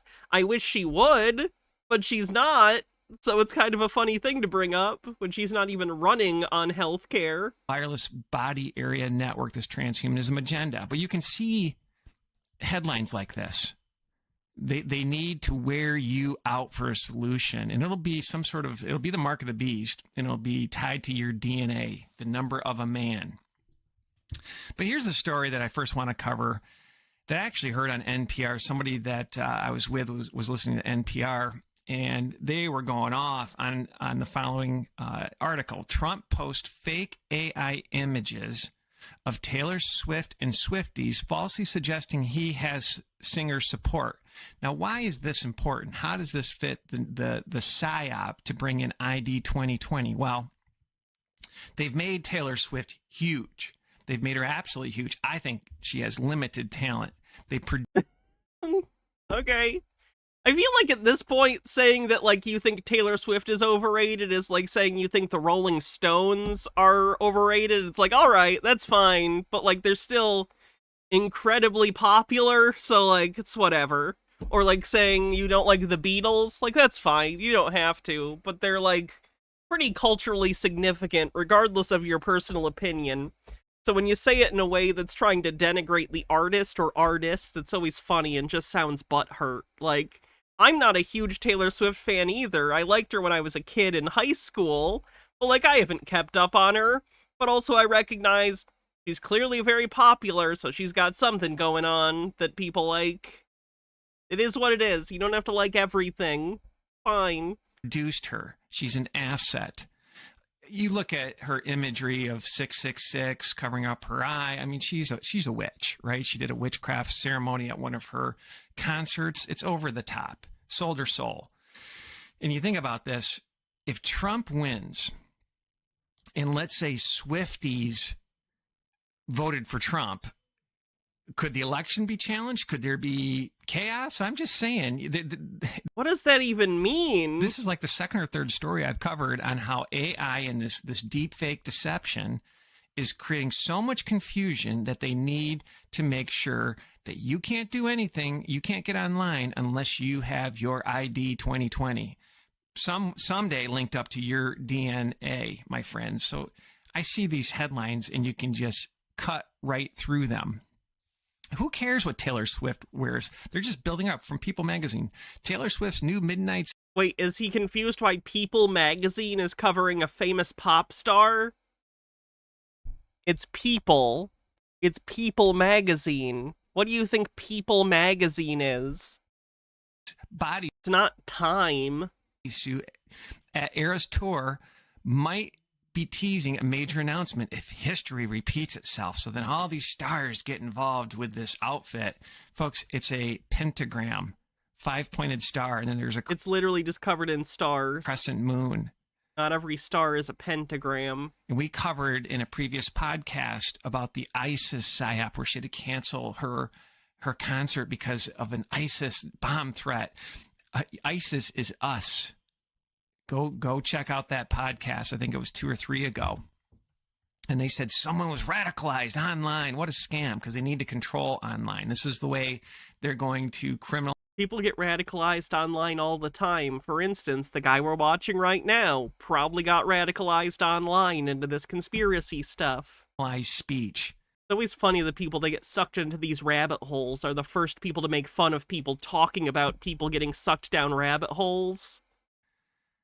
Bringing in this social credit score, my friends. I'm going to cover the Democrat Party next, but folks, it's wings of the same bird. And I thought this was an interesting post from Blazing Press News. Just in, Donald Trump says he would offer Elon Musk a cabinet advisory role if elected. So we've covered Elon. Elon's comments next to Klaus Schwab's comments from the World Economic Forum are the exact same. This is a charade. Elon is for the right. Bill Gates is for the left. It's fake choice, fake competition, delusion of choice. But let's read. The AI, 5G, crypto, Starlink, and I added driverless cars, and I added underground tunnels, and nanotech duo will save humanity in the next administration, right? This nanotech, defiling the temple of God that is you, iron mixed with... He would probably say that that's intentional of Ela, and say that it was showing the occultic intent of the founding fathers. Clay, graphene oxide mixed into you, the seeds of men will not cleave. This is the fourth beast system, my friends. It's the soul trap. It's mind controlism. It's optogenetics. I'm so repetitive. But we are headed into some troubling times, just like the Bible prophecy says it would be. So much to... That was a Sorkin-level sentence there, Hannah. No, I wasn't walking, talking it. The camera's stationary, so it can't be Sorkin. Deception and evil. I think he nailed it here. And if you're a Trump fan... Go to sjwellfire.com and just type in Trump and type in Elon. Do your research. They all do your research on the bingo card. Have the same hand signals. They're all part of the same club, and you're not in it. But I just thought this is interesting. This is a script. Trump knows the banking collapse is coming. For them to ultimately burn it all down, bring in this central bank digital currency system. 153 nations now have signed up for the BRICS: Brazil, Russia, India, China, South Africa. 220 countries? Don't quote me on that. Good night, my friends. Then why did you say it? Stone Corbell says, remember in the Bible when it said the AI, 5G, crypto, Starlink, driverless car, underground tunnels were coming for us all? I do. It was in the book of Conspiracies, 7-4. US is losing its power all by design. The beast system is in place. We've covered that often. All around the world, digital IDs around the world, doesn't matter if you're part of the BRICS or not. I am not falling for Russia as a safe haven. There's some news that Putin said people that want to get out of the West can come there, but they did a lockdown as well. They launched vaccines, and they have this beast technology spy grid system in some of their major cities. Security cameras. Are they all just Freemason Kabbalah shills? But I think in order of event after World War III, which probably will be very, very quick if nukes are used strategically, in my humble opinion, I think they'll bring in this false light. They'll bring in free energy devices. There's over 6,000 patents that have been buried because of national security. There's no such thing as free energy. It doesn't exist. It is just a non-starter thermodynamically. There's no such thing as a free lunch in terms of energy. You cannot create energy from nothing. You need to pull it from somewhere. You need to do something. It's not free. Remember, Trump's uncle, I think it was, with the FBI, was the first on the scene to Tesla's inventions. So they have free energy. Don't kid yourself, my friends. But again, this banking collapse. Yeah, this guy's thing has a lot of thinly veiled anti-Semitism. He also mentioned Kabbalah, which is Jewish mysticism. I think he's using Kabbalah, so he doesn't just have to outright say Judaism, because I think he's an anti-Semitic conspiracy theorist. So thinly veiled anti-Semitism on the bingo card. Is a script. It'll be a blow-up like you've never seen before. It'll be a bankruptcy of the entire system, probably the nation itself. He knows it's coming, my friends. But now let's get into the left. So we've Donald Trump is always right. At one side, this false light, right? And I've covered Trump on so many fronts of flip-flopping. My radar was raised with Trump when he's like, I'm going to lock her up, I'm going to lock her up. And then all of a sudden, first days in office, he's like, she's a nice person, talking about Hillary and the crimes that she's done. And the worst job you could ever have is to work for the Clintons, because you might be arc-incited. But right then and there, my radar was up. But I did think that the election was stolen from him. I was going to go protest the January 6th ordeal, and then I had a dream that it was a trap, and people are still rotting in jail to this day. And that's why I decided to start this ministry. Well, here's what I find interesting with this Kamala Harris, Kami Harris, I think Trump calls her, which is actually appropriate, is the left. They're making her out to be an idiot. So if they're making her out to be an idiot, and she cackles, I mean, she can't hold a complete thought. She appears to not have any critical thinking skills. And the sexism is just fucking incredible. Then she wins. And then she gets evil, starts locking Christians up, going after guns. I'm going to play a video where she said, I think in 2022, she was going to take patents from Big Pharma. I mean, it's just evil. It's evil. Price controls. And then all of a sudden, Civil War happens, and then we get a fake savior. Is that how this thing's going to go down? But I want to play this video. The left is even making fun of her, and now she's winning in the polls? I mean, come on. Let's roll it. My fellow Americans, words have many meanings, and sometimes instead of conveying our meaning, they can suggest other meanings. When we talk about the children of the community, they are the children of the community. Well, we are the United States of America because we are united. And we are states. Talking about the significance of the passage of time, right? The significance of the passage of time. So when you think about it, there is great significance to the passage of time. Whatever we have. This is what they have, is taking out of context clips of her repeating herself when doing live oration. Yeah, that's how speeches are, man. In store cannot be known. The past was once the future. The future is, I should say, unknown. We got to take this stuff seriously as you are, because you have been forced to have to take it seriously. Obesity is a serious disease, and it needs to be taken seriously. You need to get to go, and need to be able to get where you need to go to do the work and get home. I hope that clarifies the issue, and this can be the last word on those words. Certain issues are just settled. Clearly we're not. No, that's right, and that's why I do believe that we are living, sadly, in real unsettled times. Trump would tear her up in a real debate. I mean, they're gonna do a debate early next month, so I guess we'll see. So are they making her look stupid? They're not.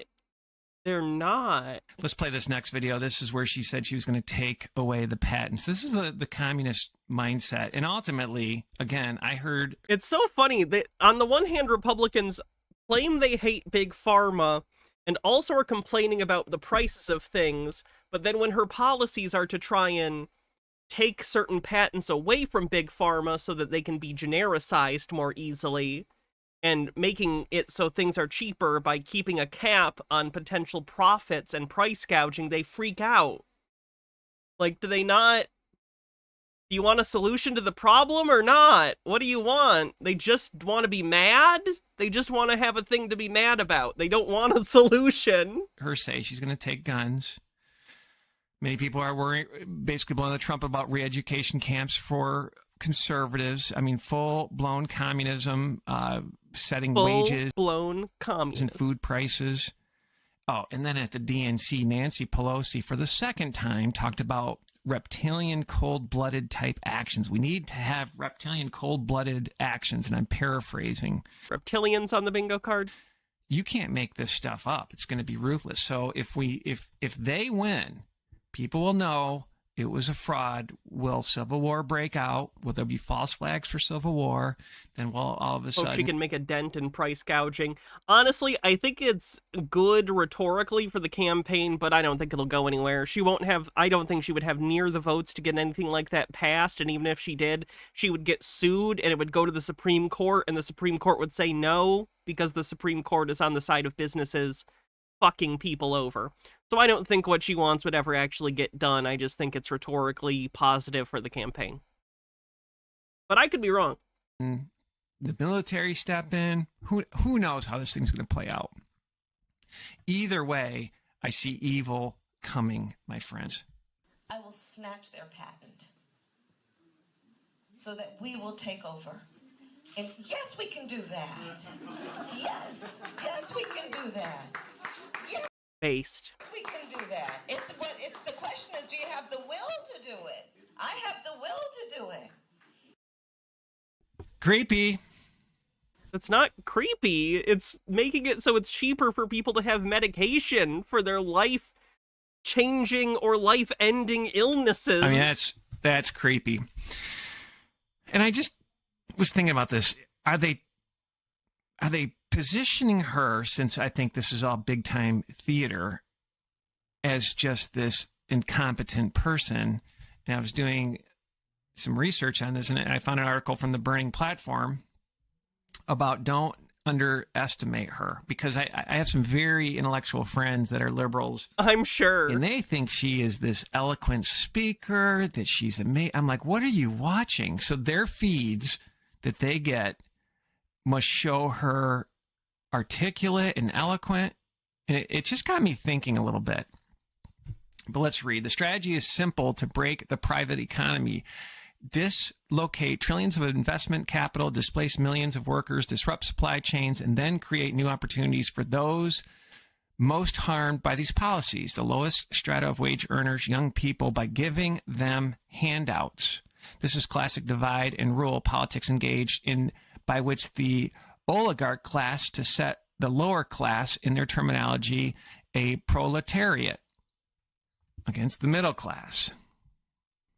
You know, I'm not going to rip on Trump for saying that he'll bring peace. I think that's a good thing. But I'm going to play a quick video. How does this fit Bible prophecy? Let's listen to Trump here. No more wars, no more disruptions. We will have prosperity and we will have peace. Everyone will prosper. Every family will thrive. And every day will be filled with opportunity, hope, and joy. 1 Thessalonians chapter 5, verse 3, this is an end of days verse. For when they shall say peace and safety, then sudden destruction cometh upon them as travaileth upon a woman with child, and they shall not escape. Just reminded me of that verse when I heard that. Now, I want to end with this, and I'm missing so much, but these are some of the big strategic pillars that they are destroying. You know, I probably should... Where is this chart from? This, you can't read the whole thing, but let me zoom out a little bit. It says slave grid. You can't see it even more now. It says slave grid. Satan has a short time. What? Control food. Intent. Defile God's creation. Result. Fake food. What? Eliminate property. Intent. Own nothing and like it. Result. 15-minute cities. What? Stop travel. Intent. Green zones. Low carbon output. Result. Driverless cars. No flights. What? Control monetary purchases. Intent. Know everything you buy. Result. Mark of the beast money system. What? Eliminate family and Christianity. Intent. Confusion. Do as you wilt. Sodom and Gomorrah. One world religion. Result. Birthing pods. Transhumanism. Meta for sin. Steal your soul with mark of the beast. Internet of bodies. Superpowers. One new age church. Lawlessness. Intent, promote evil, lawlessness. That's a tautology. Open borders, wars, false flags. Result, no Noahide laws under one world government. And finally, what? Stop freedom. Makes you slaves. Intent, chaos with AI, bullying, hate speech, hacking, etc. Result, ID 2020 to verify you in society. That's a lot of buzzwords conspiracy theorists are afraid of. To put small businesses here. Look, we saw the Olympics, the closing ceremony. They're trying to burn it all down. Creepy, creepy satanic ritual right in front of you. And they ultimately are defiling everything that the good book says. They're trying to enslave us. Ultimately, oh, you can only see part of it. It says S.J. Wellfire. It's the name of his channel. Steal your soul with nanotech, right? But I just did a quick list of what they're destroying. There's so much more. They're trying to destroy small businesses, free speech, everything. But ultimately, they want to control all food. They're defiling God's creation with what they're dumping on us. I just saw a farmer who said the aluminum in his fields is off the charts. Where did the aluminum come from? And then all of a sudden, Monsanto, Bayer have patents for seeds that can grow in aluminum soils. They ultimately want to control the food, and they're launching fake foods. They want you to stop eating beef. Go to SJ Wellfire and type in why the war on beef. I mean, the United States consumes way more beef than the global average, and, like, it's an unhealthy amount. But, like, quite honestly, we over-fucking do it. I don't personally, but, like, in general, Americans eat way more red meat than is healthy or reasonable, but whatever.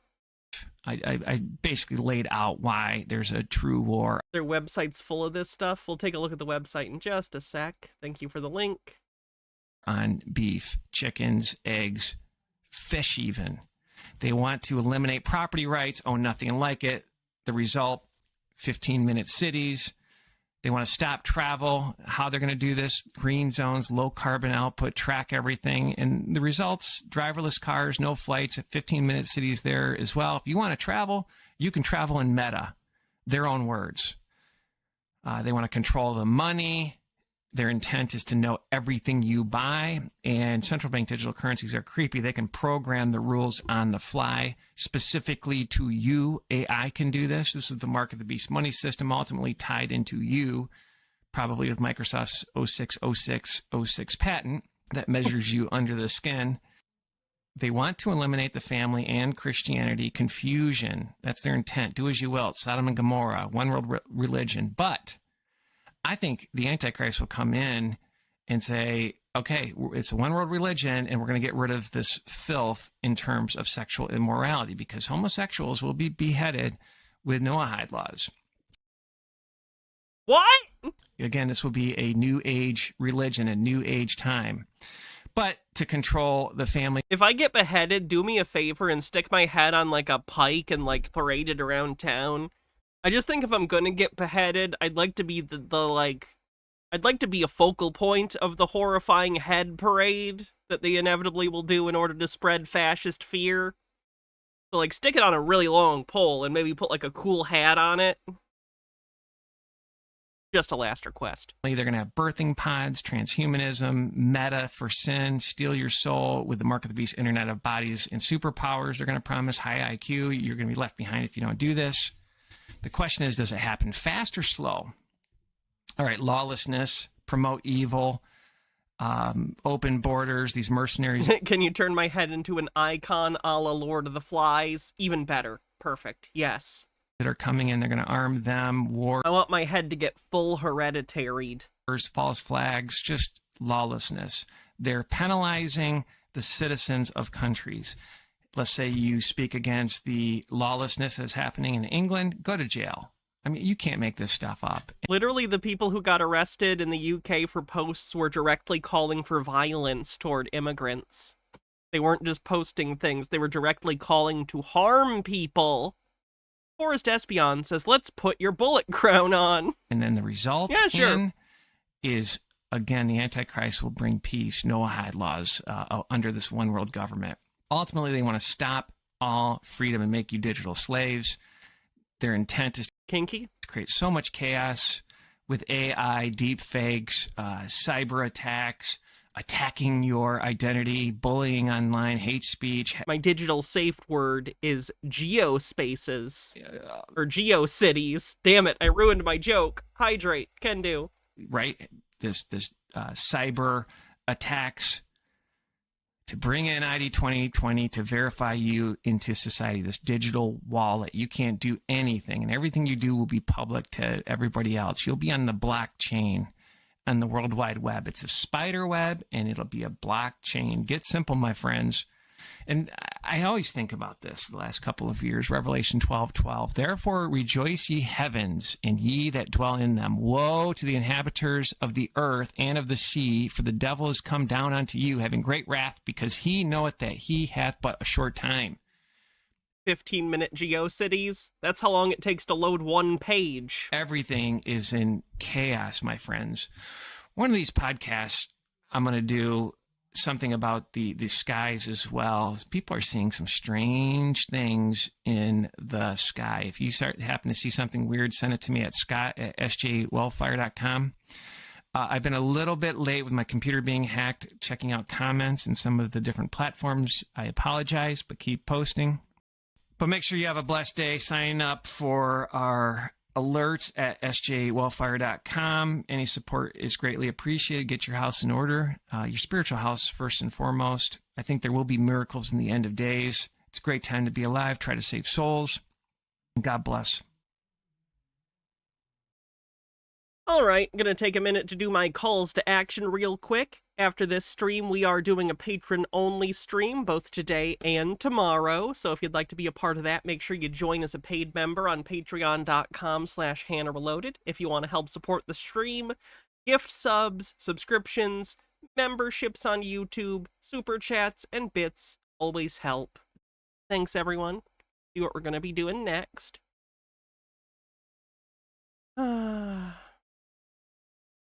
World population hoax. These are always interesting to me. I've seen a few world population hoax videos before. The official numbers for world population released by the United Nations, as of now, have just surpassed 8 billion people living on Earth. What's the password? A second femboy. Or wait, a second plane has hit the femboy. In 1800, there were only 900 million members of the human family spread across the world, raising to 1.65 billion in 1900. Is this going to be a like they don't understand why exponential growth started? Modern medicine, especially vaccines, sanitation, these things like made infant mortality go way, way down, and people lived a lot longer, so the population went up.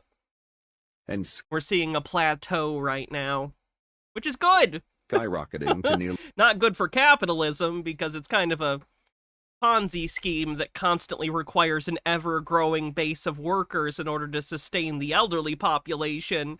And once that kind of switches and there's more old people than young people, you're kind of fucked. But we'll deal with that as we get to it. Nonetheless, I do think fewer people is fine. Nearly 7 billion in the year 2000.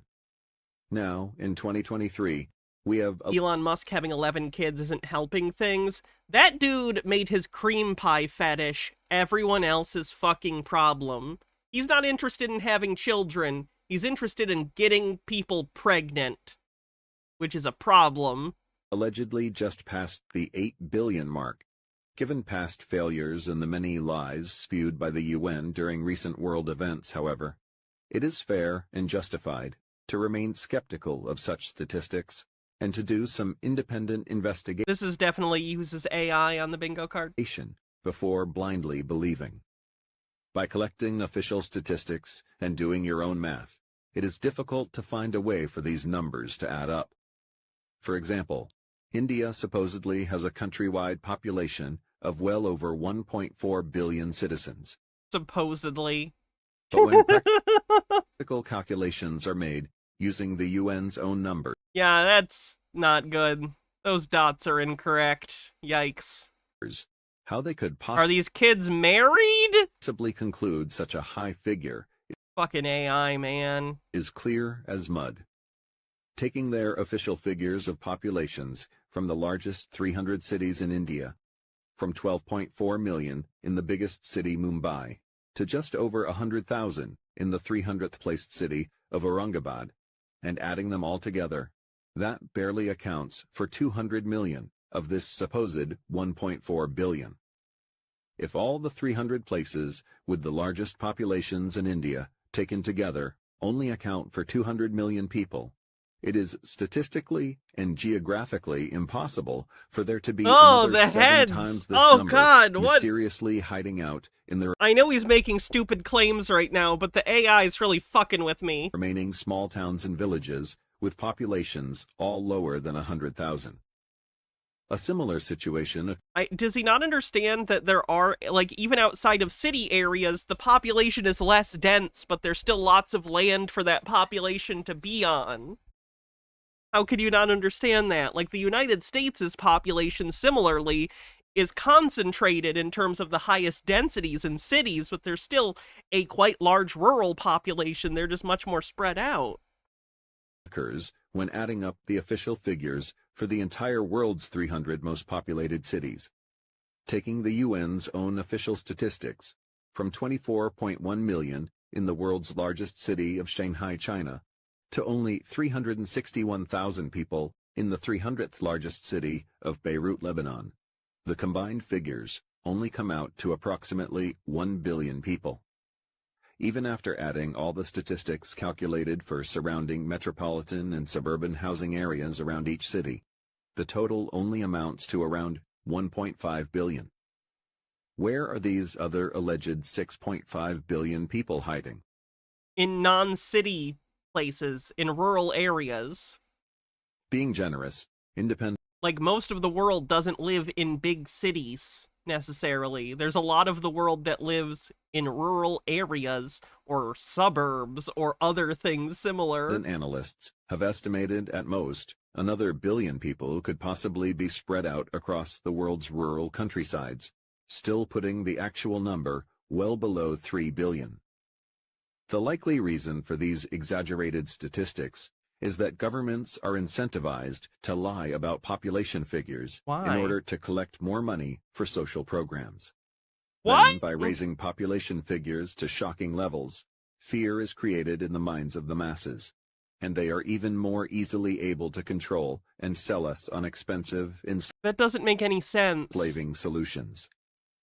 This hoax has resulted in billions of dollars spent fighting the phantom of so-called overpopulation, and led to many inhumane population control programs. In reality, however, if everyone were all squeezed into That's a sus image. to a population density of 27,000 per square mile, which is comparable to New York City, 8 billion people would only fill up the state of Texas. I hate the population people who thinks it's a land issue. It's a resource issue. It doesn't matter if people can physically be there. You need to be able to provide them with clean water, and food, and clothing, and shelter. Leaving the Human beings don't just stand in a place and exist. entire rest of the world uninhabited.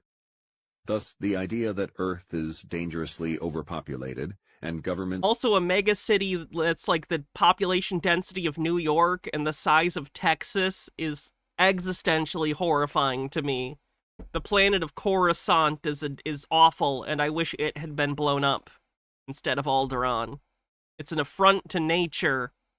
Need to take drastic measures to combat the issue is another paper tiger attempting to scare us into submission. Overpopulation concerns led China to enact a brutal one-child policy. Forced sterilization is a method of population control in some countries. Nearly 250,000 Peruvian women were sterilized.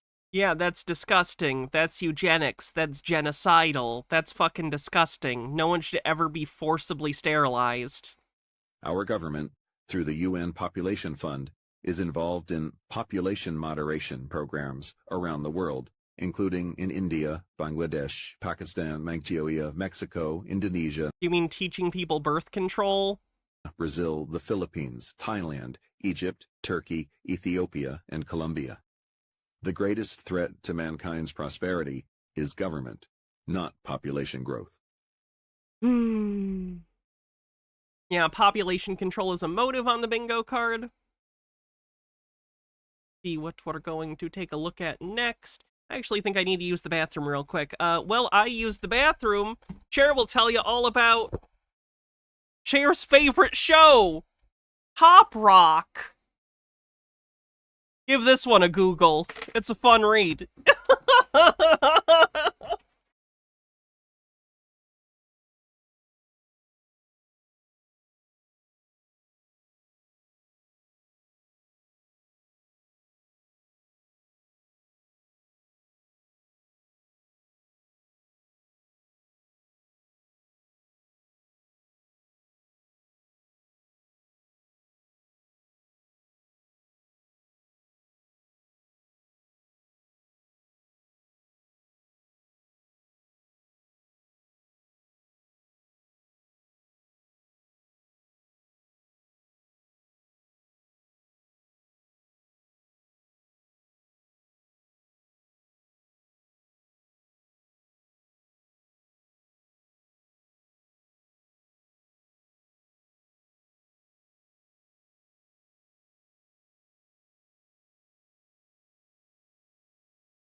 Sorry, the tail always gets in the way when I don't sit down adjusting it.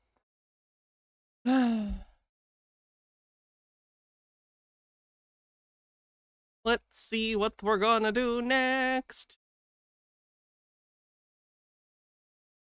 Freyline with 40 bits says Tate update. Now let's see what Tate's up to.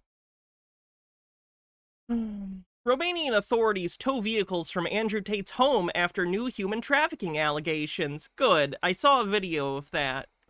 Yeah, his car's got taken. What color's your Bugatti? What color's your Bugatti, Tate? Oh, you don't have one anymore because you're a child trafficking freak? Shocking.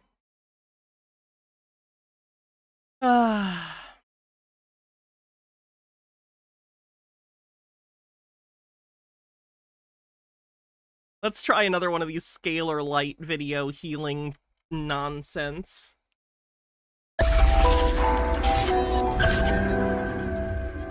Tate thought he could fight Spider-Man, and he can't even fight the Romanian justice system. Half an hour roughly left on this stream. I'll remind you, we're doing a patron-only stream later, so if you want to join that, make sure you join the Patreon at patreon.com/HannahReloaded.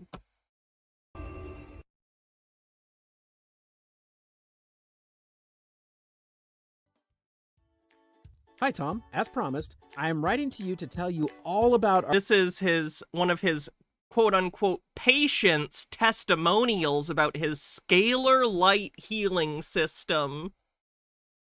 Our experience with this wonderful scalar energy. As you will remember, my wife and I both have herpes simplex. Her problem, however, was what brought us to you. She has a very stressful job that has been causing numerous outbreaks for some time now. She would take acyclovir for it, but just as she would get to a place where it felt like symptoms were subsiding, she would experience another outbreak. So she effectively had no days without symptoms. Well, we signed up for scalar energy treatments on July 24th, 2015. We spoke first... He brings up herpes a lot, so I think he's targeting people with herpes for this grift in particular because it's quite common and irritating. On the phone where you described for me what the process was.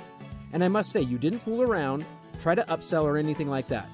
You were straight, to the point. I mean, the whole thing's an upsale. He can't actually give you anything, so the fact that he's trying to claim he has any service that's beneficial to you is by definition an upsell. let me know that it would only take 1 month of sessions. Now what the fuck's up with that kerning? What is this text? It's written like those SpongeBob memes where he's like doing the chicken motion and you're supposed to be doing the voice like you're like, oh, this is what you sound like. Like, what is that? Oh God.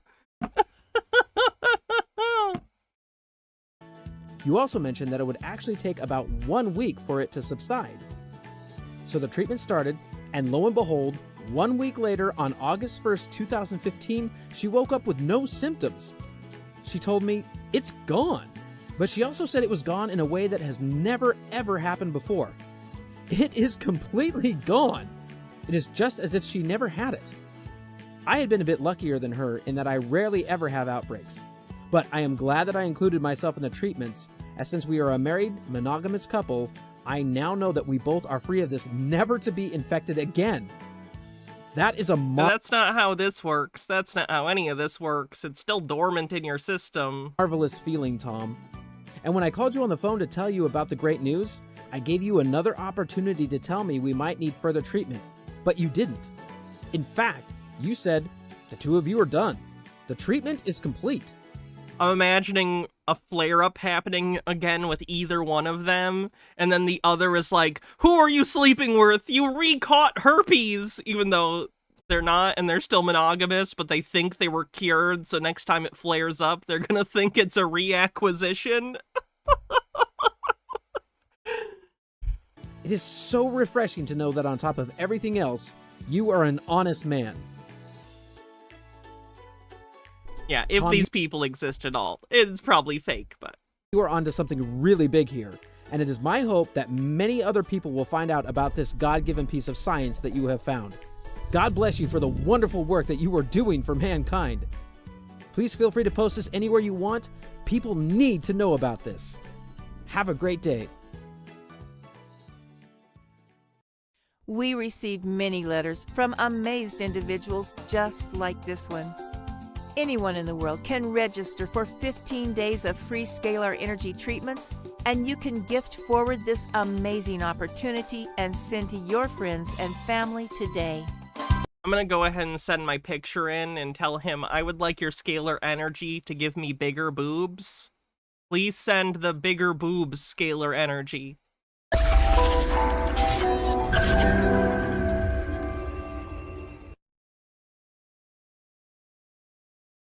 Scalar light administers divine, non-physical energy that influences the signatures embedded upon a photograph of a person, animal, plant, or object. Scalar light is a new and emerging science. Lennon Cat with a 40-bit super chat says, if she had breakouts of herpes that kept coming back, then she has an underlying condition. Normally, your immune system can keep it in control, but if another condition weakens your immune system, like another virus or infection, you'll have breakouts. It also could be stress. Like, it said she was stressed. But again, it's probably not a true story, so... Is a primal force in nature that serves to assemble... Oh, of course, Becky. I'm glad you enjoyed the show. ...and maintain the molecular structure of all physical forms in the universe, including the herpes virus.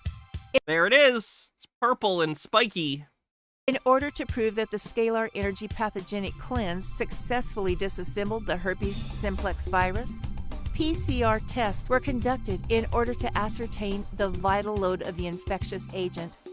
A PCR test is able to detect either the presence or absence of the DNA of the herpes virus and is considered an accurate diagnostic test by the medical community.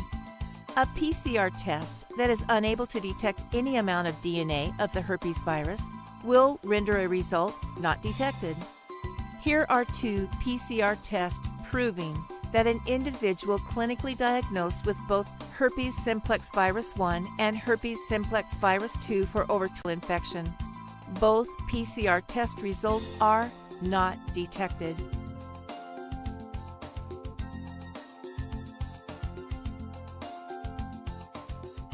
Music slaps. That's the point I was trying to make. Hi, Tom. As promised, I am writing to you to tell you all about our experience with this wonderful Is this the same thing? scalar energy. They just added this to this. Rarely it's just the same video, but with a little extra thing at the beginning.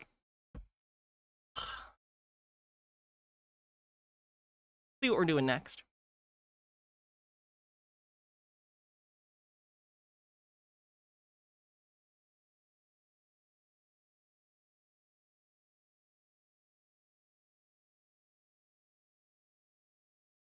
Try this. Welcome everybody to Mud Flood was Armageddon. Where's the dance channel point redeem? Actually not a bad idea. Again, Mud Flood was Hydrate. Armageddon. Don't let them tell you anything else unless they're willing to debate you in a fair and honest way. RJ, we're making a video without an audience today. That's unusual for us, but it's the way it goes, you know. It's a the way we compromise. used to do it. Yeah. It's like we got spoiled. Now we got StreamYard and everything else. It's just like you make a video, your friends hop in, and it's like, what are we, cavemen? 8 years ago, you used to call me and I'd hold the phone up to the speaker and I think the other guy isn't wearing headphones, so he's playing the guy on the left out of his speakers, which is being picked up by this guy on the right's microphone, so you're getting kind of an echo. Make a video and put it out that night, So we're kind of spoiled. We live in a spoiled world. RJ, I wish they have evolved, yeah. In my spoiled world, I wish I knew exactly what happened the day they tried to assassinate Donald Trump. It's like magic bullets, right? It's conspiracy time again in America. No. It's still Donald Trump actually got shot at. Yeah. He got very lucky. The big difference, though, is the left wing and the right wing are in on it this time. I mean, Trump did it to himself to make himself invincible. He really didn't. He didn't. Like, I get it. I even saw some people on the left when that first happened being like, oh, he staged this. No, he did not. A crazy Republican dude tried to shoot Donald Trump in the head and just barely missed and shot someone else. That's life. Stuff happens. Not a conspiracy. Biden did it to stop. He didn't. The unstoppable political machine that is Donald Trump and his MAGA followers. They will not be denied. They got ripped off in an election. They stood to their guns, and now that's going to be rewarded. He's miraculously survived a near-death experience, a wound to the head, like in the book of Revelation, and yet he lives. He survives it and will be stronger. I'm not saying he's the beast.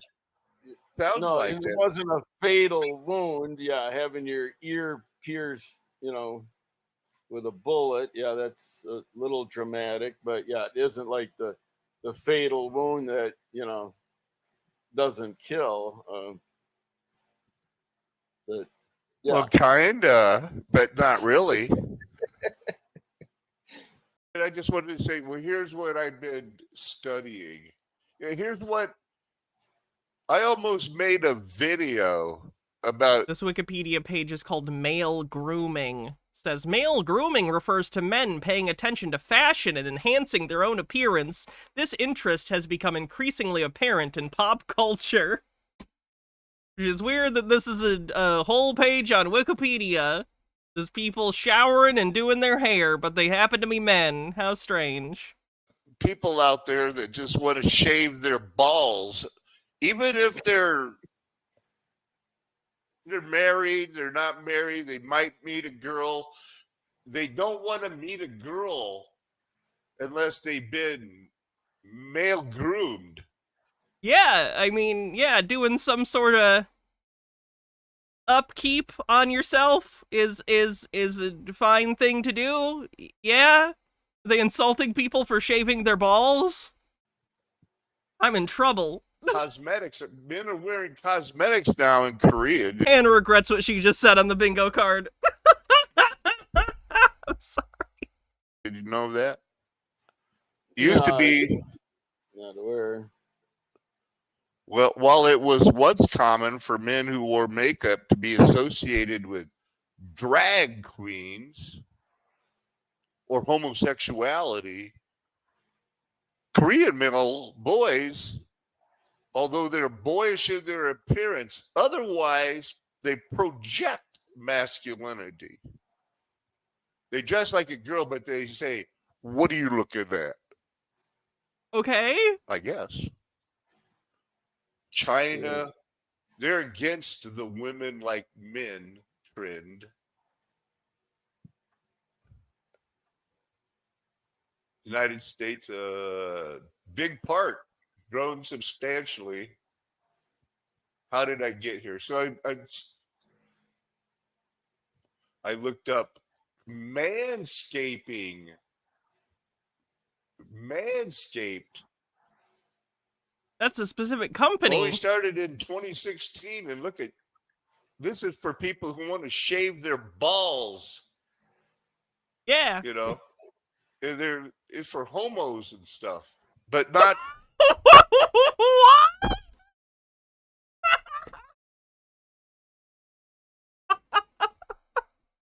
The gay agenda on the bingo card. Personal grooming is the gay agenda. Okay. Great. Cool. Just homos. This is for men that want to score. Girls shave themselves like they do in the statues and the pictures of old, you know, where they shave. They manscape. It's not even like necessarily shaving, but like, yeah, you could like trim. Has he seen the Manscaped ads? They're like targeted at like masculine dude bros. It's like a pretty typical thing for people to groom themselves. It doesn't necessarily mean they are shaving themselves bald, but they might, you know, trim, keep things tight. You probably could have lived without that information. So I think I decided that we're going to go over the Bible verses last, if you don't mind. To be clear, no one is required to do anything with their own personal grooming that they don't want to do. Different people have different preferences, and you do whatever you want with your own body. No one is shaming anyone here for any particular thing you do or do not do. You are fine. You are valid. Okay. Yeah. Captures we have it set up. Providing the backdrop for its intriguing premise. Dr. Charles Forbin, a brilliant computer scientist. Well, I should created show an that advanced thing here. supercomputer. In a second, I'm going to show that thing, man, I'm going to be showing some videos. This is a movie called Colossus, which is the first computer that they named in World War II. This is called Colossus, the Forbin Project. Book from 1966, movie 1970. Essay voluntary. Yeah, that's true. Wash your ass, though. That one's not voluntary. That one's just a general hygiene issue. If you don't wash your ass, that's gross. Celibacy in the age of artificial intelligence. The Colossus spoken of here, RJ, is the first artificial intelligence computer. Actually, one was made in the Soviet Union in this book called Guardian. They team up and control the Earth. A little sample of it. You ever heard of this movie, RJ? I'm not familiar with it. No. You're not familiar with very many movies. It just puts up a fair use disclaimer on the stream. That's why you're the last famous Randy, because it's like you're famous for. Okay, I'm done with this guy. I think we heard enough when we heard the testicle thing.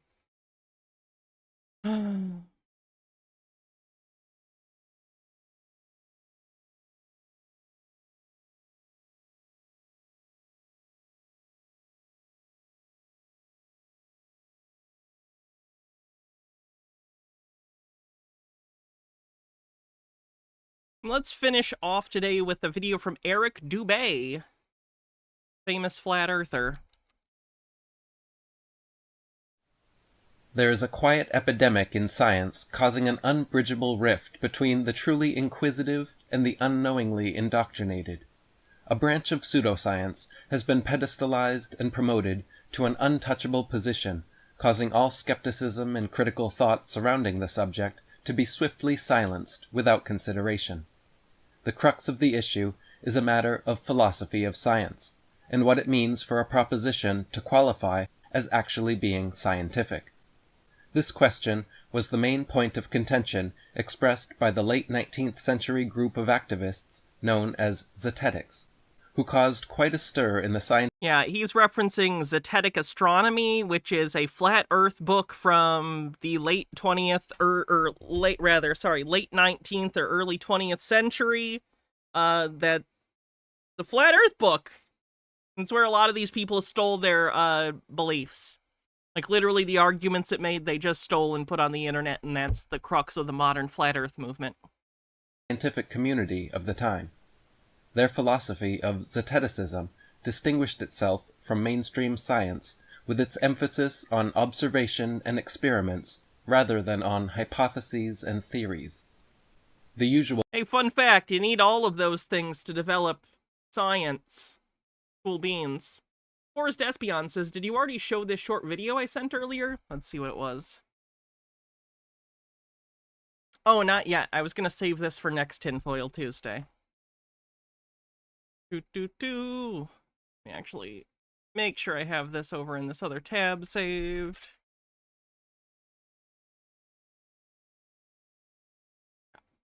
The scientific method involves inventing an initial hypothesis that is then tested and proved or disproved based on the results of an experiment. Yeah, the Zetetic method, on the other hand, proceeds direct from inquiry, without first speculating and theorizing potential answers.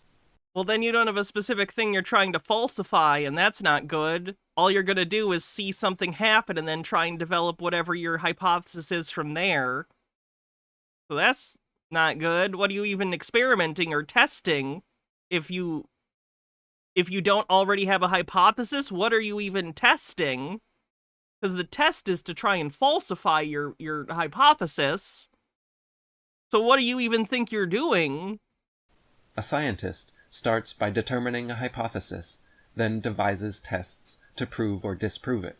To disprove it, specifically. You are attempting to falsify the hypothesis. A Zetetic asks a question, then immediately proceeds to performing experiments and making observations to answer that question. Right, but you already... I think he thinks that by not writing down a hypothesis, then in some way you're negating bias when it's not. The scientific method, you make a hypothesis because as a human being, you're going to do that anyway. You're going to go, I had an observation, I have a question. When you ask yourself a question, you usually have some inkling of what you think is going to happen, so by writing down a hypothesis before you do the test, and saying what would falsify it, you are putting a flag in the ground that you know, okay, I can't move the goalposts on this. That's a good thing. That is not a bad thing. Rather than first forming a hypothesis, as instructed by the scientific method. For example, if we were to question... To be clear, observation is the first step of the scientific method, not hypothesis. So it already would have followed that you would have first observed some sort of phenomena that you'd have a question about. Swell Entertainment! Thank you so much for the raid. Raiders, welcome. I'm Hannah Reloaded. My pronouns are she, her. This is a tinfoil day. You joined on a perfect day, although we are almost done for the day. It's also costume month, so I'm wearing my dinosaur onesie. I'll put that back up for you guys. We take a look at conspiracy theory videos and talk about why people believe them, what they believe, why they're not true. I'm not a conspiracy believer myself, quite the opposite. I just find the entire concept and subject of conspiracy theories and theorists fascinating. So if you like that kind of content, give a follow. Speaking of which, Weird Hair, thank you for following. Appreciate it. Yeah, so we just have a lot of fun. We watch weird niche internet sub-communities and conspiracy theorists and talk about it. We have a lot of fun. Sparkly Kiss, thanks for following. If you haven't already, make sure you follow Swell Entertainment here on Twitch. I mostly know Swell from YouTube videos that she does, and those are great. So, really glad and appreciate the raid. Thank you very much. cosmology. Right now we're listening to a flat earther, Eric Dubay, talk about zetetic versus scientific, which basically zetetic astronomy was a book that came out in the late 19th century, is a flat earth book, and flat earthers have been basically stealing ideas from that ever since to bolster their conspiracy theory. Nerdy, thanks for 11 months, says, of course Twitch only lets me resub just before the stream ends. You got it in, though. That's what matters. Like the shape and position of the Earth. Yeah, Flat Earth Bible is a good way to put it, I think. A scientist would first make a hypothesis, suggesting the world to be round or flat, geocentric or heliocentric, and then proceed to test their theory. The zetetic, however, skips this step of hypothesizing and focuses fully on making observations and devising experiments that will... Again, that's a problem, though. The reason that you initially form a hypothesis is that so you set goalposts to falsify. If you don't set those goalposts initially, then how do you know what you're even trying to test? How do you know what your variables are that are independent or dependent if you don't even really know what you're testing? You can say that you're not forming a hypothesis, but you're still doing it. Determine the answer. Removing this step from the scientific method effectively erases any biases or preconceived notions caused by the formation. There is no such thing as erasing your biases. That's why you have hypotheses that you falsify, because you need to recognize the inherent bias that you already have and nonetheless test it blind to that, or not blind to it, but keeping it in mind so that it doesn't blind you to the actual results. Of a hypothesis. He's just trying to say, well, I'm not thinking about my own bias, therefore it doesn't exist. That's not good. That's bad. That's how you become a flat earther. Leaving the conclusion based entirely on what is actually observed. Unfortunately, as Richard Feynman once noted, the philosophy of science is about as useful to scientists as ornithology is to birds.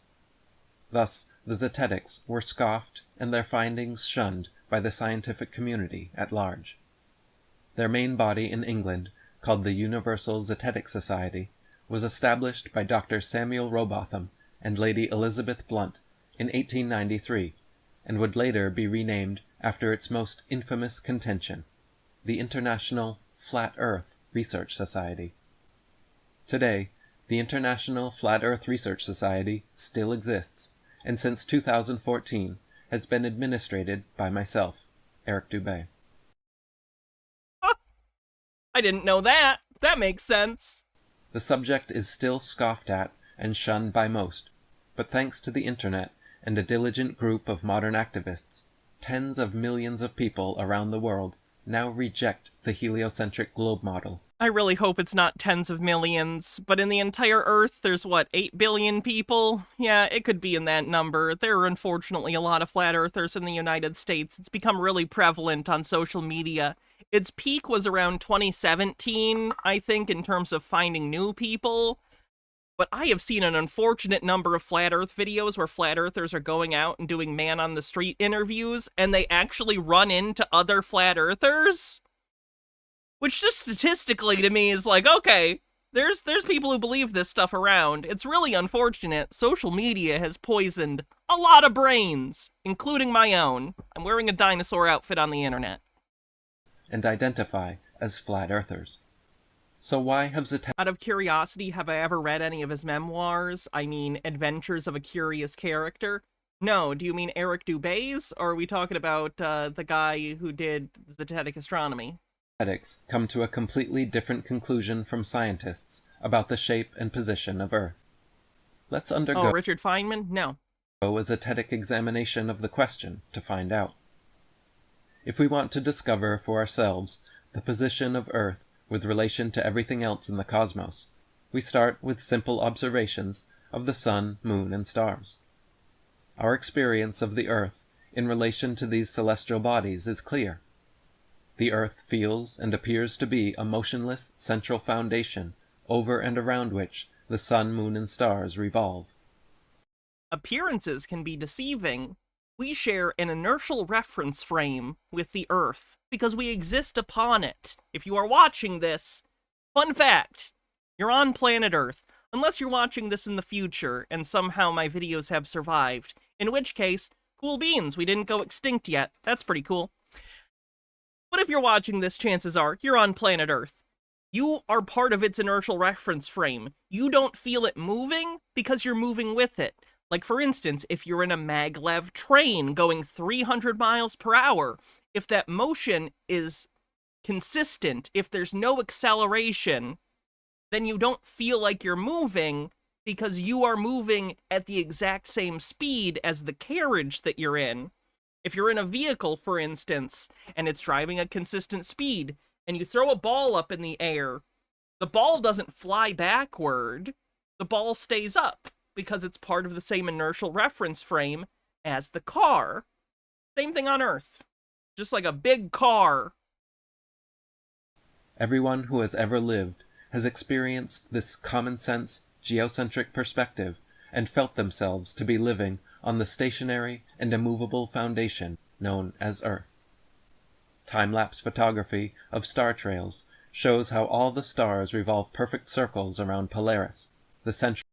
They don't revolve circles around Polaris. The Earth is rotating and Polaris aligns itself with the northern pole of the Earth. So it appears that way from our perspective, but that's just because of our rotation. And only motionless star in the heavens, situated directly over the North Pole center of Earth. Sundials, moon dials, annual time lapses of solar NLMs. Correct. Polaris was not always the North Star, and it will not always be. There's a precession or wobble in the Earth. That means that I forget if it's every 2 or 5,000 years, the North Star changes. Currently it's Polaris. 2 or 3,000 years ago, it was another one whose name I'm forgetting. It's, of course, adjacent to Polaris from our perspective. And I think it goes between 3. Someone else, I'm sure, in the chat will tell me the names of them. Monthly time lapses of lunar NLMs all show how the sun and Dubin, thank you, that is one. Harold Elbowman with a 5-stream streak says Polaris happens to be roughly at our celestial North Pole. The previous one was Thuban, the next will be Vega. Thank you. Ooh, like Alexa? I love Spy Kids. Moon. Who, what, where, when, and why, and who,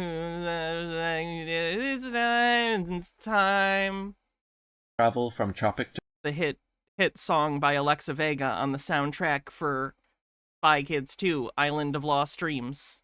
And the other guy who played Junie came in on some sweet Heelys and made me want Heelys really bad. Did somebody ring the Dinkster? Excuse you, that's from Spy Kids 3, Game Over, an entirely different saga in the Spy Kids quadrilogy. To tropic, over a state. Steve of the Q with 500 bits says, "You're still going? I've been on the road since you started and I'm beat. And I didn't have to deal with weird theories. Thanks for your dedication." No problem. And I'm also doing a patron-only live stream after this. So if you want to be a part of that and gain access to all of the previous patron-only VODs, join us at patreon.com/HannahReloaded as a paid member. Stationary Earth. He is introduced in 2 at the beginning, but he doesn't say, "Did somebody ring the Dinkster?" until Spy Kids 3.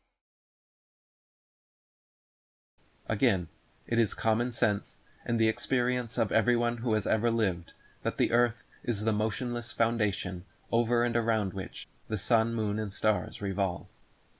Unsatisfied with common sense and everyday experience, heliocentric scientists theorized a sun-centered solar system with a rotating and revolving Earth instead. Yeah, that's demonstrably what we see when we test it. Favoring explanations over experience, scientists like Einstein claim that, contrary to our experience, the Earth is indeed moving. But since the motion is... It's not contrary to our experience, it's in concordance with the tests that we do. That is experience. Tests done using scientific instruments and calculations done using math are experience. They just aren't your day-to-day personal experience. They're not just making shit up. They are testing it. They're falsifying it. That's their whole job. uniform, we just don't notice it. Furthermore, since everything else in the cosmos is moving, relativity theory claims we cannot distinguish Earth's apparent motionlessness from its alleged countermotion.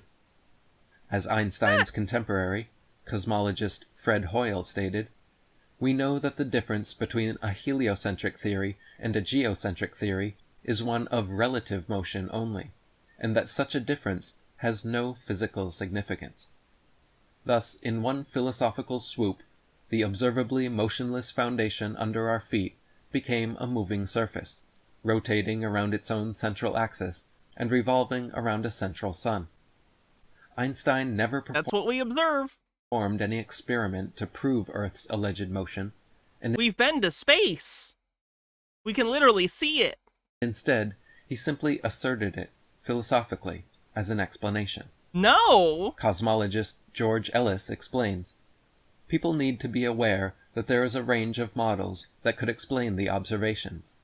For instance, I can construct you a spherically symmetrical universe with Earth at its center, and you cannot disprove it based on observations. Yes, you could. We've done that. That already happened. That happened a long time ago. So yes, we've done that. You can only exclude it on philosophical grounds. In my No, again, that doesn't line up with observations we see of all the motions in the sky. So no, you're wrong. view, there is absolutely nothing He's just full of shit on this one. Eric Dubé does that all the time, unfortunately. wrong in that. What I want to bring into the open is the fact that we are using philosophical criteria in choosing our models. A lot of cosmology tries to hide that. Proponents of the heliocentric model have absolutely tried to hide this fact, especially since their adoption of the Big Bang theory, which once again philosophically changed the position of Earth in the cosmos.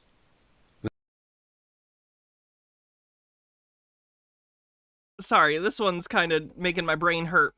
So basically, because he has philosophical feelings about scientific findings that inherently make scientific conclusions philosophical, not necessarily in intent, things can have a result that makes you question something philosophically, but that doesn't mean that the results and how they were found was philosophical or politically motivated in nature. That's not how this works. With the advent of so-called cosmic inflation, rather than the sun being the center of the universe, now our entire solar system became just one of many, spiraling on the outer edge of the Milky Way galaxy.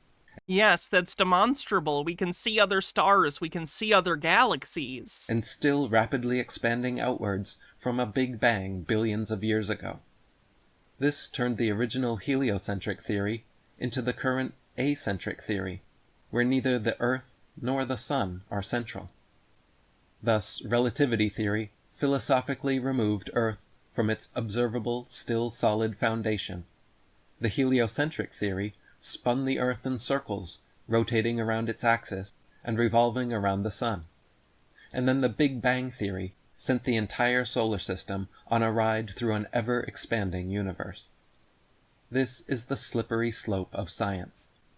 When the slippery slope of science. Hypotheses and theories are given more credence First than you give an explanation I don't like. What's next? More explanations I don't like? I might have to change my mind. Can't have that. observations and experiments, soon such unfounded explanations become believed over actual experience and experiments. Our actual experience is that of a geocentric Earth. No, it's not. Everything we see on a daily basis is exactly what you would expect to see on a round Earth, orbiting the sun, and rotating on a roughly 24-hour basis at the size that the Earth is. Nothing we see on a daily basis falsifies our current model of the Earth. And as shown in my book, The Flat Earth You just don't understand the explanations. Conspiracy, experiments like the Michelson-Morley, Michelson-Gale, Sagnac, and Airy's failure have all confirmed this common-sense perspective. No, the Michelson-Morley experiment does not do that. To philosophically sweep away these experiments and our everyday... The Michelson-Morley experiment helped demonstrate that there is no luminiferous aether, which was a hypothesis for a decent period of time. experience in favor of I believe they thought that it was the medium through which light traveled. They were incorrect. Untestable. Because as we know, light photons act as a wave and a particle. And as far as they were concerned, well, if it's a wave, it has to be traveling through something, because that's what a wave is, basically. Like a sound wave is a disturbance in the air, right? It's a wave through that causes something. So they were like, okay, if light acts as a wave, what is it going through? And that made them hypothesize the luminiferous aether. But then later they determined that wasn't the case, and it also acts as a particle, which is why it doesn't need a medium like that to travel through. And unobservable theories is unacceptable to a true zetetic. So what about the shape of the Earth? What is our experience? The majority of Earth is covered in level water, the surface of which remains flat when still and undisturbed. The natural physics of water is to find and remain level, being physically unable to stack upon itself and show convexity or any shape upon its surface. Water always lies flat when... I've shown this before.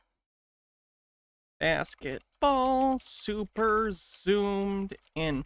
You could do this in Blender too, or any program where you can manipulate a sphere. See if I can find this image for you. Someone did a photo shoot of a basketball, but you could do this with any sphere.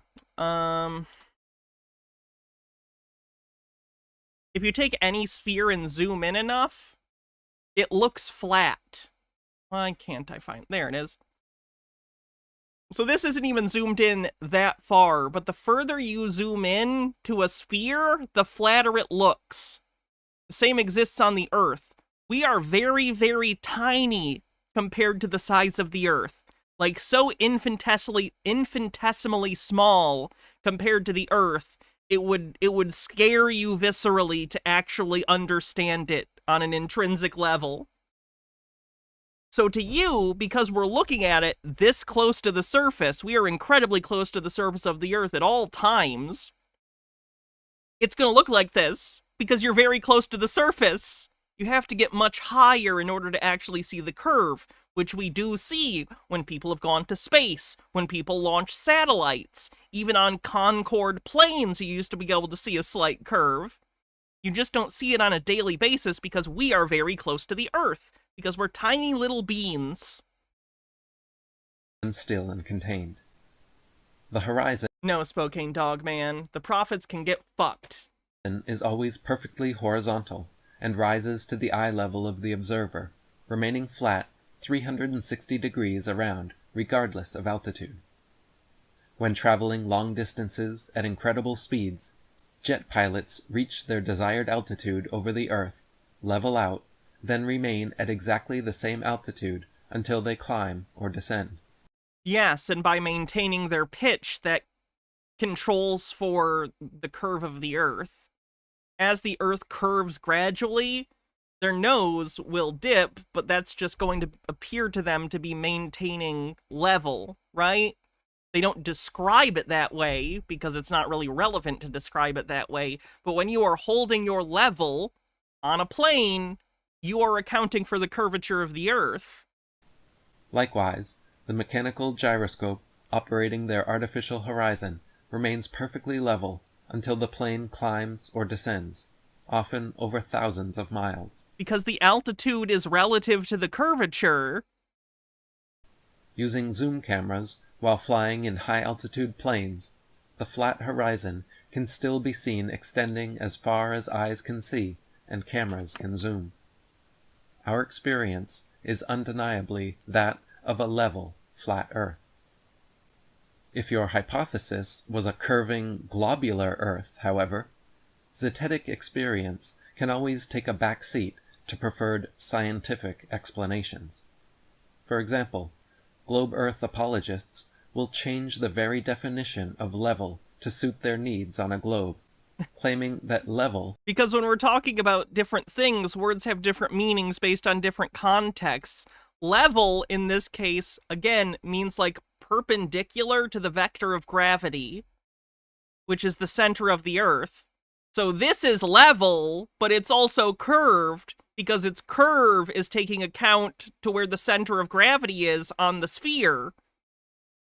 So this is level, but it's also a sphere and therefore curved. Actually means curved. They will explain that the horizon does eventually curve, but only at an altitude. It's not eventually, it is doing it consistently the whole way. It's just so gradual you don't see it unless you're far away and see a lot of it all at once. So high that you can't reach it. They will explain that their theory of gravity somehow allows planes to remain at altitude over a globe without constant height adjustments. Again, them holding their altitude and level is that. And they will explain that the Earth has curvature, but that it is always just beyond the hundreds and hundreds of miles of flat horizon we see. Again, he doesn't understand it. No, it doesn't suddenly drop. It's a sphere. It's gradual. It is doing it in this picture. You just can't see far enough in this to see the gradual shift. For some, these statements may seem to suffice, but as unevidenced theories continue to build upon unproven explanations, cracks start to show in these supposed scientific concepts, and a thorough zetetic re-examination is necessary to bring us back to first principles. Eric is unfortunate because this is his whole job, so even if he was convinced that the Earth isn't flat, I don't think he would ever admit it, because his whole job is telling people the Earth is flat, and he sells them books about the topic. It's unfortunate. It reminds me of the quote, "It's nearly impossible to convince someone that they're wrong when their income depends on it." Samuel Clemens, something along those lines.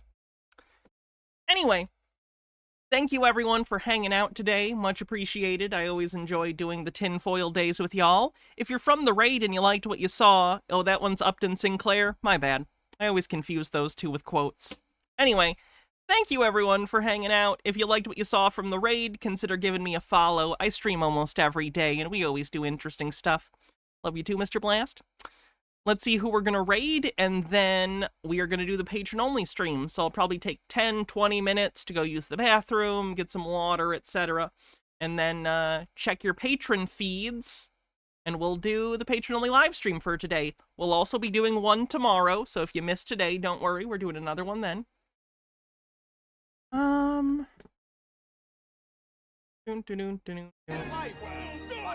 broom she used was mine. That was. Does anyone have any? Well, we could do Cooker 28. That's another conspiracy thing. Or no, they're just doing Hell's Kitchen right now. Who are we gonna? Does anyone have anyone they want me to raid?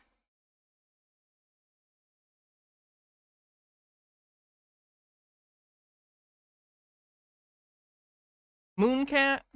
Did I not follow Mooncat? That's surprising to me. I like Mooncat. Alright.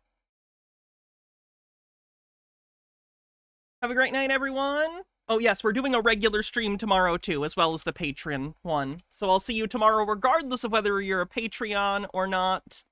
But I'll see you twice if you are. Have a good night, everyone. See you later. Bye-bye.